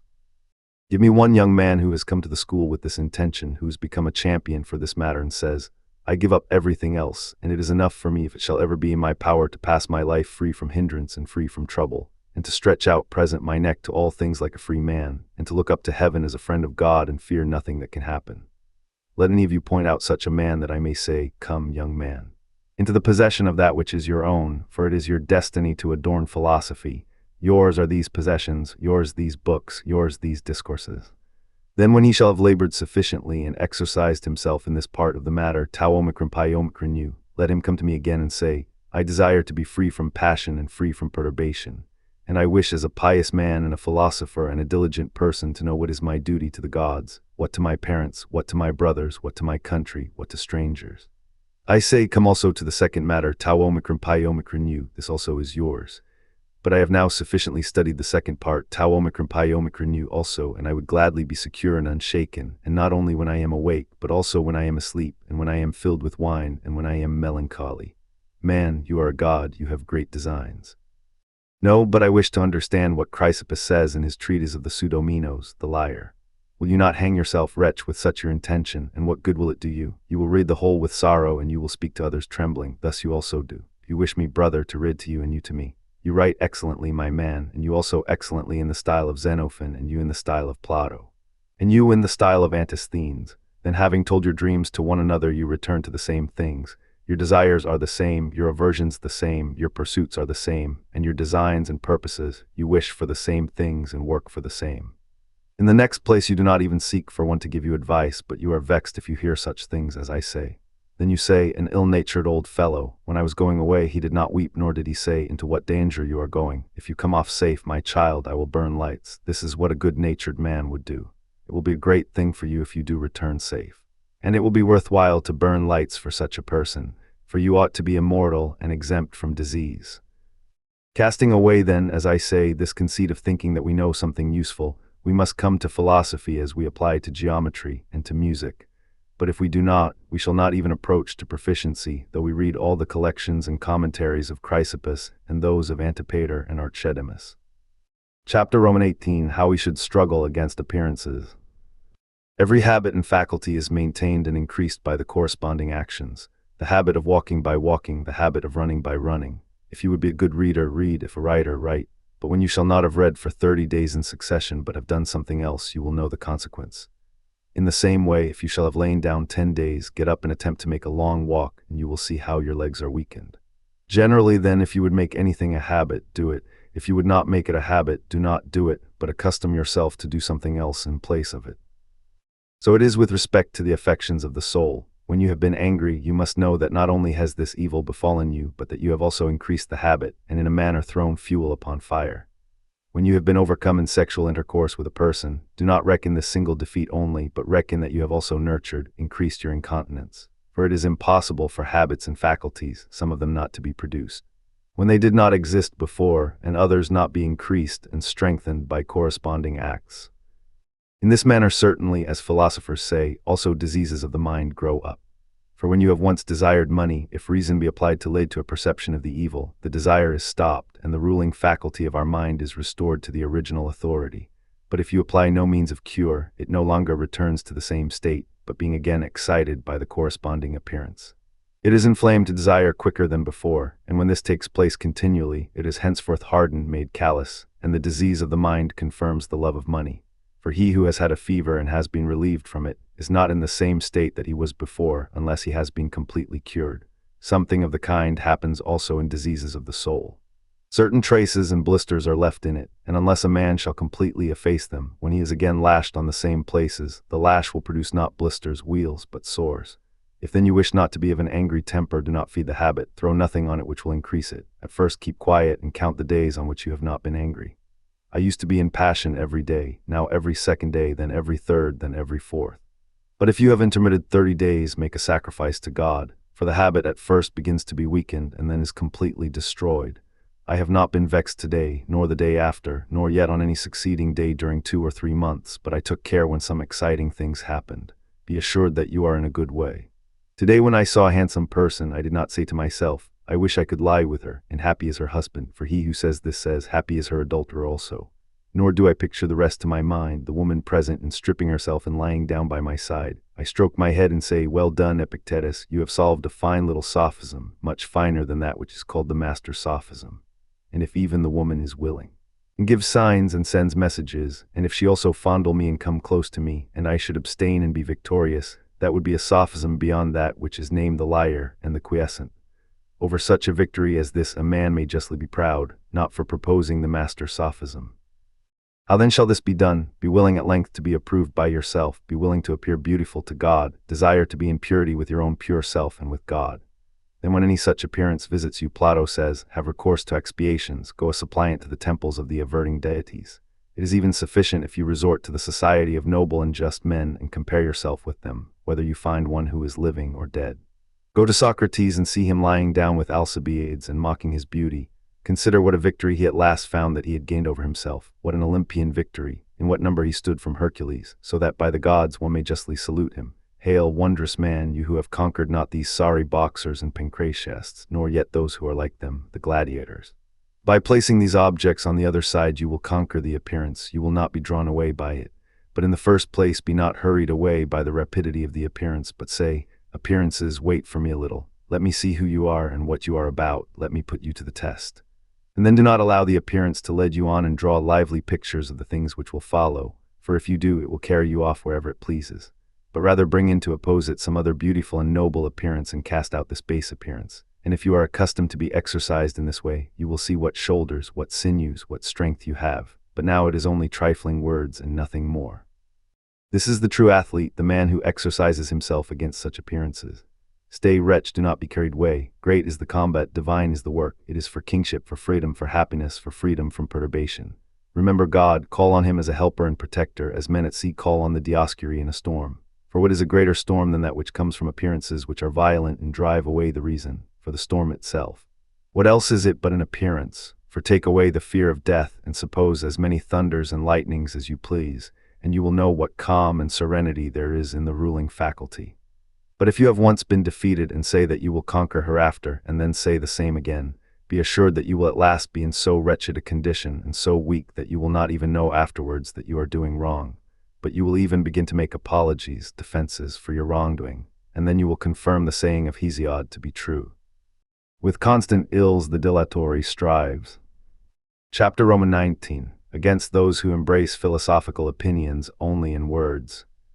The argument called the ruling argument, letter 1F41 cap upsilon rho iota epsilon upsilon omega nu lambda omicron gamma omicron sigma, appears to have been proposed from such principles as these. There is in fact a common contradiction between one another in these three propositions, each two being in contradiction to the third. The propositions are that everything past must of necessity be true, that an impossibility does not follow a possibility, and that a thing is possible which neither is nor will be true. Diodorus, observing this contradiction, employed the probative force of the first two for the demonstration of this proposition, that nothing is possible which is not true and never will be. Now another will hold these two, that something is possible which is neither true nor ever will be, and that an impossibility does not follow a possibility. But he will not allow that everything which is past is necessarily true, as the followers of Cleanthes seem to think, and Antipater copiously defended them. But others maintain the other two propositions, that a thing is possible which is neither true nor will be true, and that everything which is past is necessarily true. But then they will maintain that an impossibility can follow a possibility. But it is impossible to maintain these three propositions, because of their common contradiction. If then any man should ask me, which of these propositions do you maintain? I will answer him that I do not know, but I have received this story, that Diodorus maintained one opinion, the followers of Panthoides, I think, and Cleanthes maintained another opinion, and those of Chrysippus a third.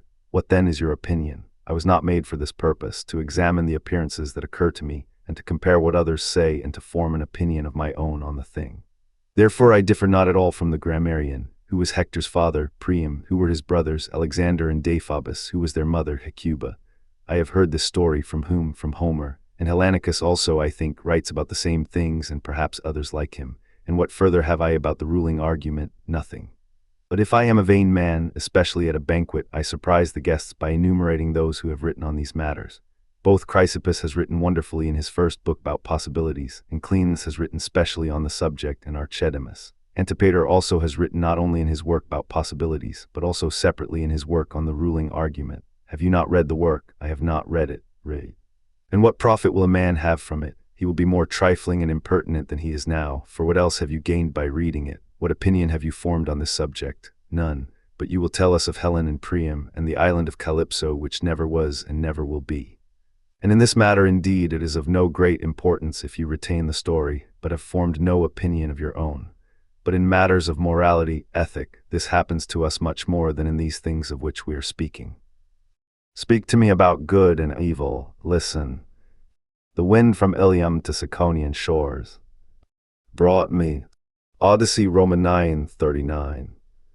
Of things some are good, some are bad, and others are indifferent. The good then are the virtues and the things which partake of the virtues. The bad are the vices and the things which partake of them. And the indifferent are the things which lie between the virtues and the vices: wealth, health, life, death, pleasure, pain. Whence do you know this? Hellanicus says it in his Egyptian history. For what difference does it make to say this, or to say that Diogenes has it in his Ethic?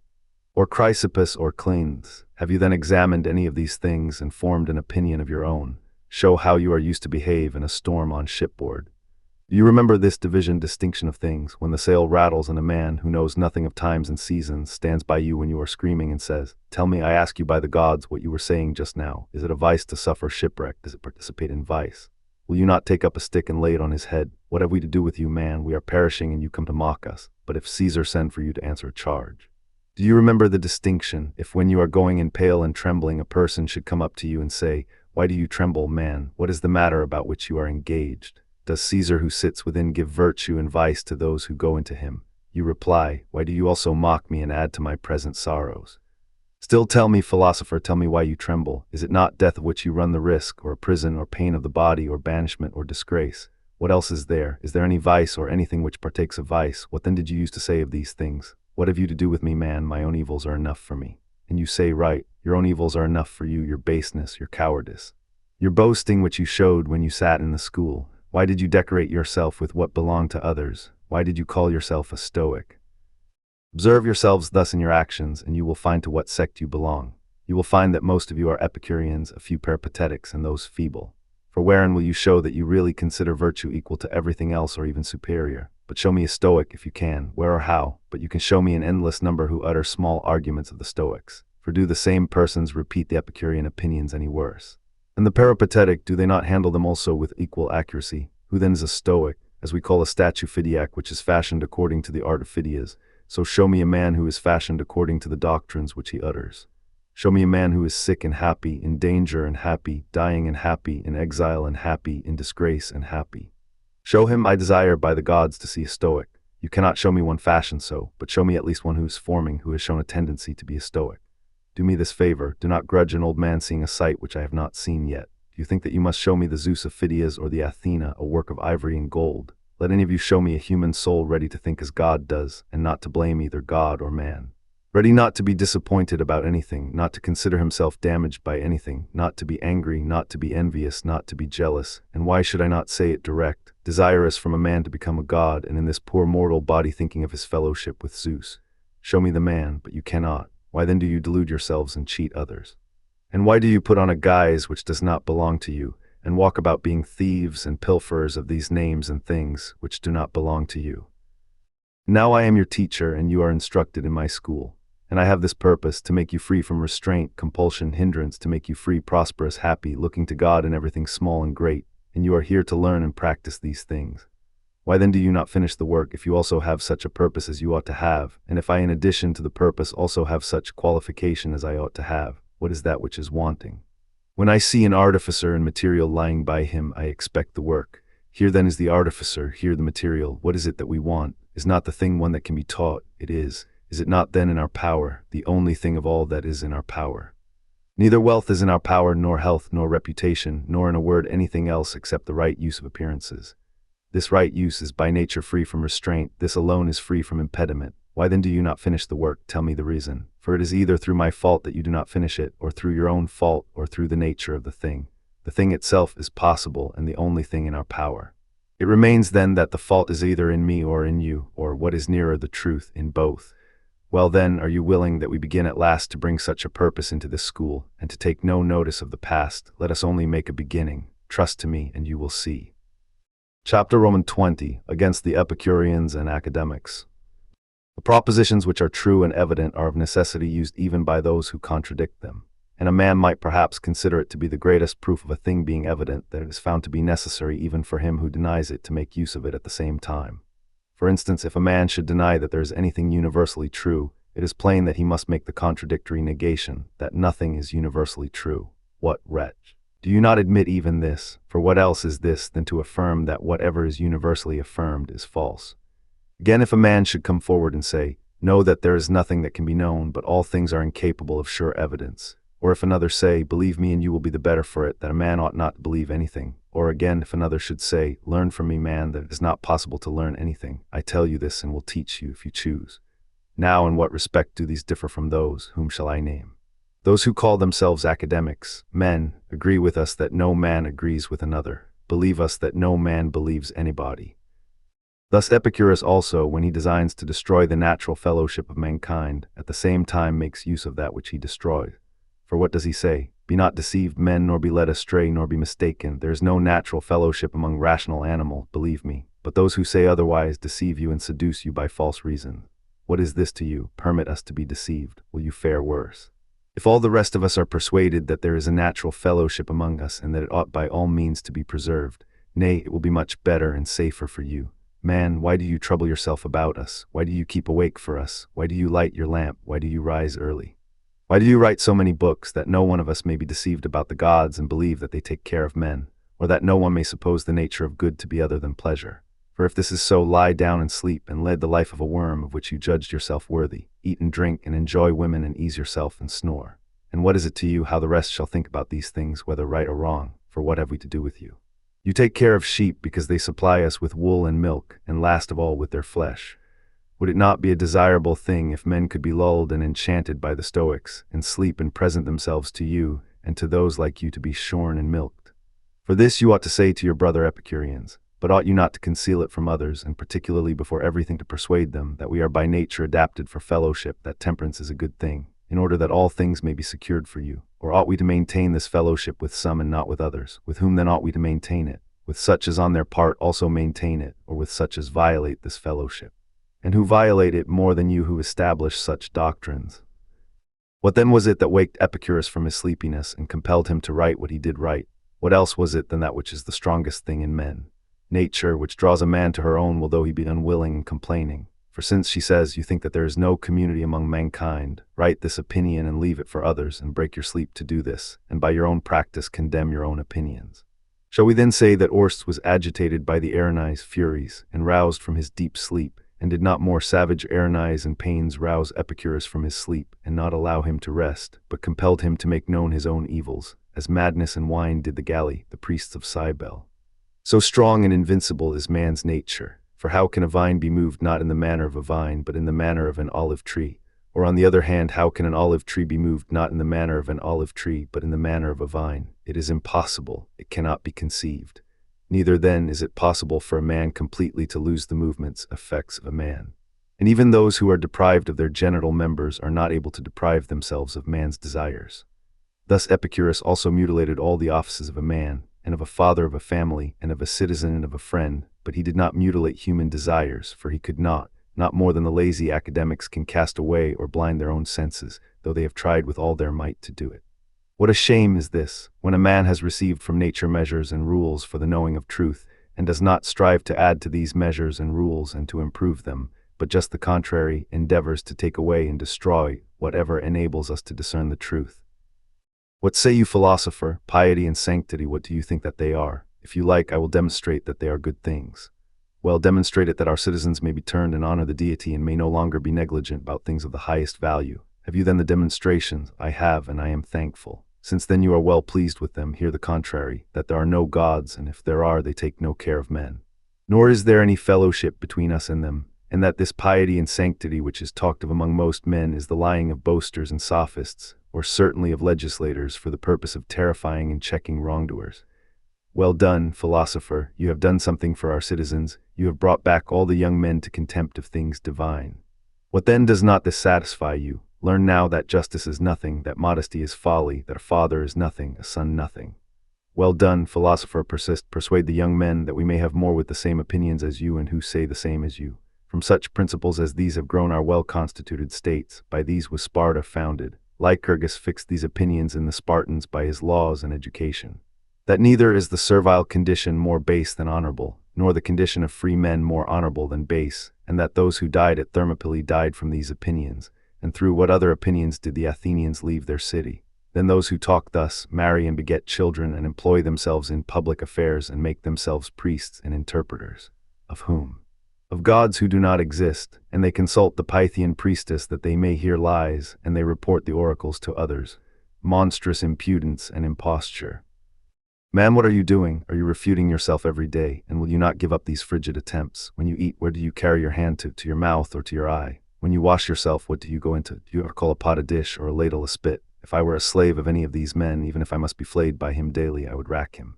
If he said, "Boy, throw some olive oil into the bath," I would take pickle sauce and pour it down on his head. What is this? He would say. An appearance was presented to me, I swear by your genius, which could not be distinguished from oil and was exactly like it. Here, give me the barley drink tisane, he says. I would fill and carry him a dish of sharp sauce. Did I not ask for the barley drink? Yes, mister, this is the barley drink. Take it and smell, take it and taste. How do you know then if our senses deceive us? If I had 3 or 4 fellow slaves of the same opinion, I should force him to hang himself through passion or to change his mind. But now they mock us by using all the things which nature gives, and in words destroying them. Grateful indeed are men and modest, who, if they do nothing else, are daily eating bread and yet are shameless enough to say, we do not know if there is a Demeter or her daughter Persephone or a Pluto, not to mention that they are enjoying the night and the day, the seasons of the year and the stars, and the sea and the land and the cooperation of mankind, and yet they are not moved in any degree by these things to turn their attention to them. But they only seek to belch out their little problem, matter for discussion, and when they have exercised their stomach to go off to the bath. But what they shall say and about what things or to what persons, and what their hearers shall learn from this talk, they care not even in the least degree, nor do they care if any generous youth after hearing such talk should suffer any harm from it, nor after he has suffered harm should lose all the seeds of his generous nature, nor if we should give an adulterer help towards being shameless in his acts. Nor if a public peculator should lay hold of some cunning excuse from these doctrines, nor if another who neglects his parents should be confirmed in his audacity by this teaching. What then in your opinion is good or bad, this or that? Why then should a man say any more in reply to such persons as these, or give them any reason, or listen to any reason from them, or try to convince them? By Zeus, one might much sooner expect to make catamites change their mind than those who are become so deaf and blind to their own evils. Chapter 21 of Inconsistency. Some things men readily confess, and other things they do not. No one then will confess that he is a fool or without understanding, but quite the contrary you will hear all men saying, I wish that I had fortune equal to my understanding. But men readily confess that they are timid, and they say, I am rather timid, I confess, but as to other respects you will not find me to be foolish. A man will not readily confess that he is intemperate, and that he is unjust. He will not confess at all. He will by no means confess that he is envious or a busybody. Most men will confess that they are compassionate. What then is the reason? The chief thing, the ruling thing, is inconsistency and confusion in the things which relate to good and evil. But different men have different reasons, and generally what they imagine to be base they do not confess at all. But they suppose timidity to be a characteristic of a good disposition, and compassion also, but silliness to be the absolute characteristic of a slave, and they do not at all confess the things which are offenses against society. But in the case of most errors, for this reason chiefly, they are induced to confess them, because they imagine that there is something involuntary in them, as in timidity and compassion. And if a man confess that he is in any respect intemperate, he alleges love or passion as an excuse for what is involuntary. But men do not imagine injustice to be at all involuntary. There is also in jealousy, as they suppose, something involuntary, and for this reason they confess to jealousy also. Living then among such men who are so confused, so ignorant of what they say, and of the evils which they have or have not, and why they have them, or how they shall be relieved of them, I think it is worth the trouble for a man to watch constantly, and to ask, whether I also am one of them, what imagination I have about myself, how I conduct myself, whether I conduct myself as a prudent man, whether I conduct myself as a temperate man. Whether I ever say this, that I have been taught to be prepared for everything that may happen. Have I the consciousness which a man who knows nothing ought to have, that I know nothing? Do I go to my teacher as men go to oracles, prepared to obey? Or do I, like a sniveling boy, go to my school to learn history and understand the books which I did not understand before, and if it should happen so, to explain them also to others? Man, you have had a fight in the house with a poor slave, you have turned the family upside down, you have frightened the neighbors, and you come to me as if you were a wise man, and you take your seat and judge how I have explained some word, and how I have babbled whatever came into my head. You come full of envy and humbled because you bring nothing from home, and you sit during the discussion thinking of nothing else than how your father is disposed towards you and your brother.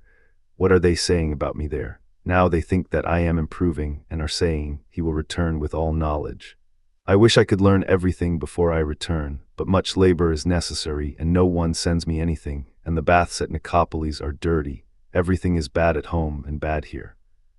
Then they say no one gains any profit from the school. Why, who comes to the school, who comes for the purpose of being improved, who comes to present his opinions to be purified, who comes to learn what he is in want of? Why do you wonder then if you carry back from the school the very things which you bring into it? For you come not to lay aside your principles, or to correct them, or to receive other principles in place of them. By no means, nor anything like it. You rather look to this, whether you possess already that for which you come. You wish to prattle about theorems. What then? Do you not become greater triflers? Do not your little theorems give you some opportunity of display? You solve sophistical syllogism. Do you not examine the assumptions of the syllogism named the liar? Do you not examine hypothetical syllogisms? Why then are you still vexed if you receive the things for which you come to the school? Yes, but if my child die or my brother, or if I must die or be racked, what good will these things do me? Well, did you come for this? For this do you sit by my side? Did you ever for this light your lamp or keep awake? Or when you went out to the walking place, did you ever propose any appearance that had been presented to you instead of a syllogism? And did you and your friends discuss it together, where and when? Then you say, theorems are useless. To whom? To such as make a bad use of them. For eye salves are not useless to those who use them as they ought and when they ought. Fomentations are not useless. Dumbbells are not useless, but they are useless to some, useful to others. If you ask me now if syllogisms are useful, I will tell you that they are useful, and if you choose, I will prove it. How then will they in any way be useful to me? Man, did you ask if they are useful to you, or did you ask generally? Let him who is suffering from dysentery ask me if vinegar is useful. I will say that it is useful. Will it then be useful to me? I will say, no, seek first for the discharge to be stopped and the ulcers to be closed. And do you, O men, first cure the ulcers and stop the discharge. Be tranquil in your mind, bring it free from distraction into the school, and you will know what power reason has. Chapter Roman 22 on friendship. What a man applies himself to earnestly that he naturally loves. Do men then apply themselves earnestly to the things which are bad? By no means. Well, do they apply themselves to things which in no way concern themselves? Not to these either. It remains then that they employ themselves earnestly only about things which are good, and if they are earnestly employed about things, they love such things also. Whoever then understands what is good can also know how to love, but he who cannot distinguish good from bad, and things which are neither good nor bad from both, how can he possess the power of loving? To love, then, is only in the power of the wise. How is this? A man may say, I am foolish, and yet I love my child. I am surprised indeed that you have begun by making the admission that you are foolish. For what are you deficient in? Can you not make use of your senses? Do you not distinguish appearances? Do you not use food which is suitable for your body, and clothing and habitation? Why then do you admit that you are foolish? It is in truth because you are often disturbed by appearances and perplexed. And their power of persuasion often conquers you, and sometimes you think these things to be good, and then the same things to be bad, and lastly neither good nor bad. And in short, you grieve, fear, envy, are disturbed, you are changed. This is the reason why you confess that you are foolish, and are you not changeable in love? But wealth and pleasure, and in a word things themselves, do you sometimes think them to be good and sometimes bad? And do you not think the same men at one time to be good, at another time bad? And have you not at one time a friendly feeling towards them, and at another time the feeling of an enemy? And do you not at one time praise them, and at another time blame them? Yes, I have these feelings also. Well then, do you think that he who has been deceived about a man is his friend? Certainly not. And he who has selected a man as his friend and is of a changeable disposition, has he good will towards him? He has not. And he who now abuses a man and afterwards admires him, this man also has no good will to the other. Well then, did you never see little dogs caressing and playing with one another, so that you might say there is nothing more friendly? But that you may know what friendship is, throw a bit of flesh among them, and you will learn. Throw between yourself and your son a little estate, and you will know how soon he will wish to bury you, and how soon you wish your son to die. Then you will change your tone and say, what a son I have brought up, he has long been wishing to bury me. Throw a smart girl between you, and do you the old man love her, and the young one will love her too. If a little fame intervene or dangers, it will be just the same. You will utter the words of the father of Epictetus. Life gives you pleasure, and why not your father? Do you think that Epictetus did not love his own child when he was little, that he was not in agony when the child had a fever, that he did not often say, I wish I had the fever instead of the child? Then when the test, the thing came and was near, see what words they utter. Were not Epictetus and Polonius from the same mother and from the same father? Were they not brought up together? Had they not lived together, drunk together, slept together, and often kissed one another? So that if any man, I think, had seen them, he would have ridiculed the philosophers for the paradoxes which they utter about friendship. But when a quarrel rose between them about the royal power, as between dogs about a bit of meat, see what they say. Polonius, where will you take your station before the towers? Epictetus, why do you ask me this? Polonius, I will place myself opposite and try to kill you. Epictetus, I also wish to do the same. Such are the wishes that they utter. For universally be not deceived, every animal is attached to nothing so much as to its own interest. Whatever then appears to it an impediment to this interest, whether this be a brother, or a father, or a child, or beloved, or lover, it hates, spurns, curses, for its nature is to love nothing so much as its own interest. This is father, and brother, and kinsman, and country, and God. When then the gods appear to us to be an impediment to this, we abuse them and throw down their statues and burn their temples, as Alexander ordered the temples of Aesculapius to be burned when his dear friend died. For this reason, if a man put in the same place his interest, sanctity, goodness, and country, and parents and friends, all these are secured. But if he puts in one place his interest, in another his friends, and his country, and his kinsmen, and justice itself, all these give way, being borne down by the weight of interest. For where the eye and the mind are placed, to that place of necessity the animal inclines. If in the flesh, there is the ruling power; if in the will, it is there; and if it is in externals, it is there. If then I am there where my will is, then only shall I be a friend such as I ought to be, in son and father. For this will be my interest, to maintain the character of fidelity, of modesty, of patience, of abstinence, of active cooperation, of observing my relations towards all. But if I put myself in one place, and honesty in another, then the doctrine of Epicurus becomes strong, which asserts either that there is no honesty, or it is that which opinion holds to be honest, virtuous. It was through this ignorance that the Athenians and the Lacedaemonians quarreled, and the Thebans with both, and the great king quarreled with Hellas, and the Macedonians with both, and the Romans with the Getae. And still earlier the Trojan War happened for these reasons. Alexander was the guest of Menelaus, and if any man had seen their friendly disposition, he would not have believed anyone who said that they were not friends. But there was cast between them, as between dogs, a bit of meat. A handsome woman, and about her war arose. And now, when you see brothers to be friends appearing to have one mind, do not conclude from this anything about their friendship, not even if they swear it and say that it is impossible for them to be separated from one another. For the ruling principle of a bad man cannot be trusted. It is insecure, has no certain rule by which it is directed, and is overpowered at different times by different appearances. But examine not what other men examine, if they are born of the same parents and brought up together and under the same pedagogue. But examine this only, wherein they place their interest, whether in externals or in the will. If in externals, do not name them friends. No more than name them trustworthy or constant or brave or free. Do not name them even men, if you have any judgment. For that is not a principle of human nature which makes them bite one another, and abuse one another, and occupy deserted places or public places, as if they were mountains, and in the courts of justice display the acts of robbers. Nor yet that which makes them intemperate and adulterers and corrupters, nor that which makes them do whatever else men do against one another through this one opinion only, that of placing themselves and their interests in the things which are not within the power of their will. But if you hear that in truth these men think the good to be only there, where will is, and where there is a right use of appearances, no longer trouble yourself whether they are father or son or brothers, or have associated a long time and are companions. But when you have ascertained this only, confidently declare that they are friends, as you declare that they are faithful, that they are just. For where else is friendship than where there is fidelity and modesty, where there is a communion of honest things and of nothing else? But you may say, such a one treated me with regard so long, and did he not love me? How do you know, slave, if he did not regard you in the same way as he wipes his shoes with a sponge, or as he takes care of his beast? How do you know when you have ceased to be useful as a vessel, he will not throw you away like a broken platter? But this woman is my wife, and we have lived together so long. And how long did Eriphyle live with Amphiaraus?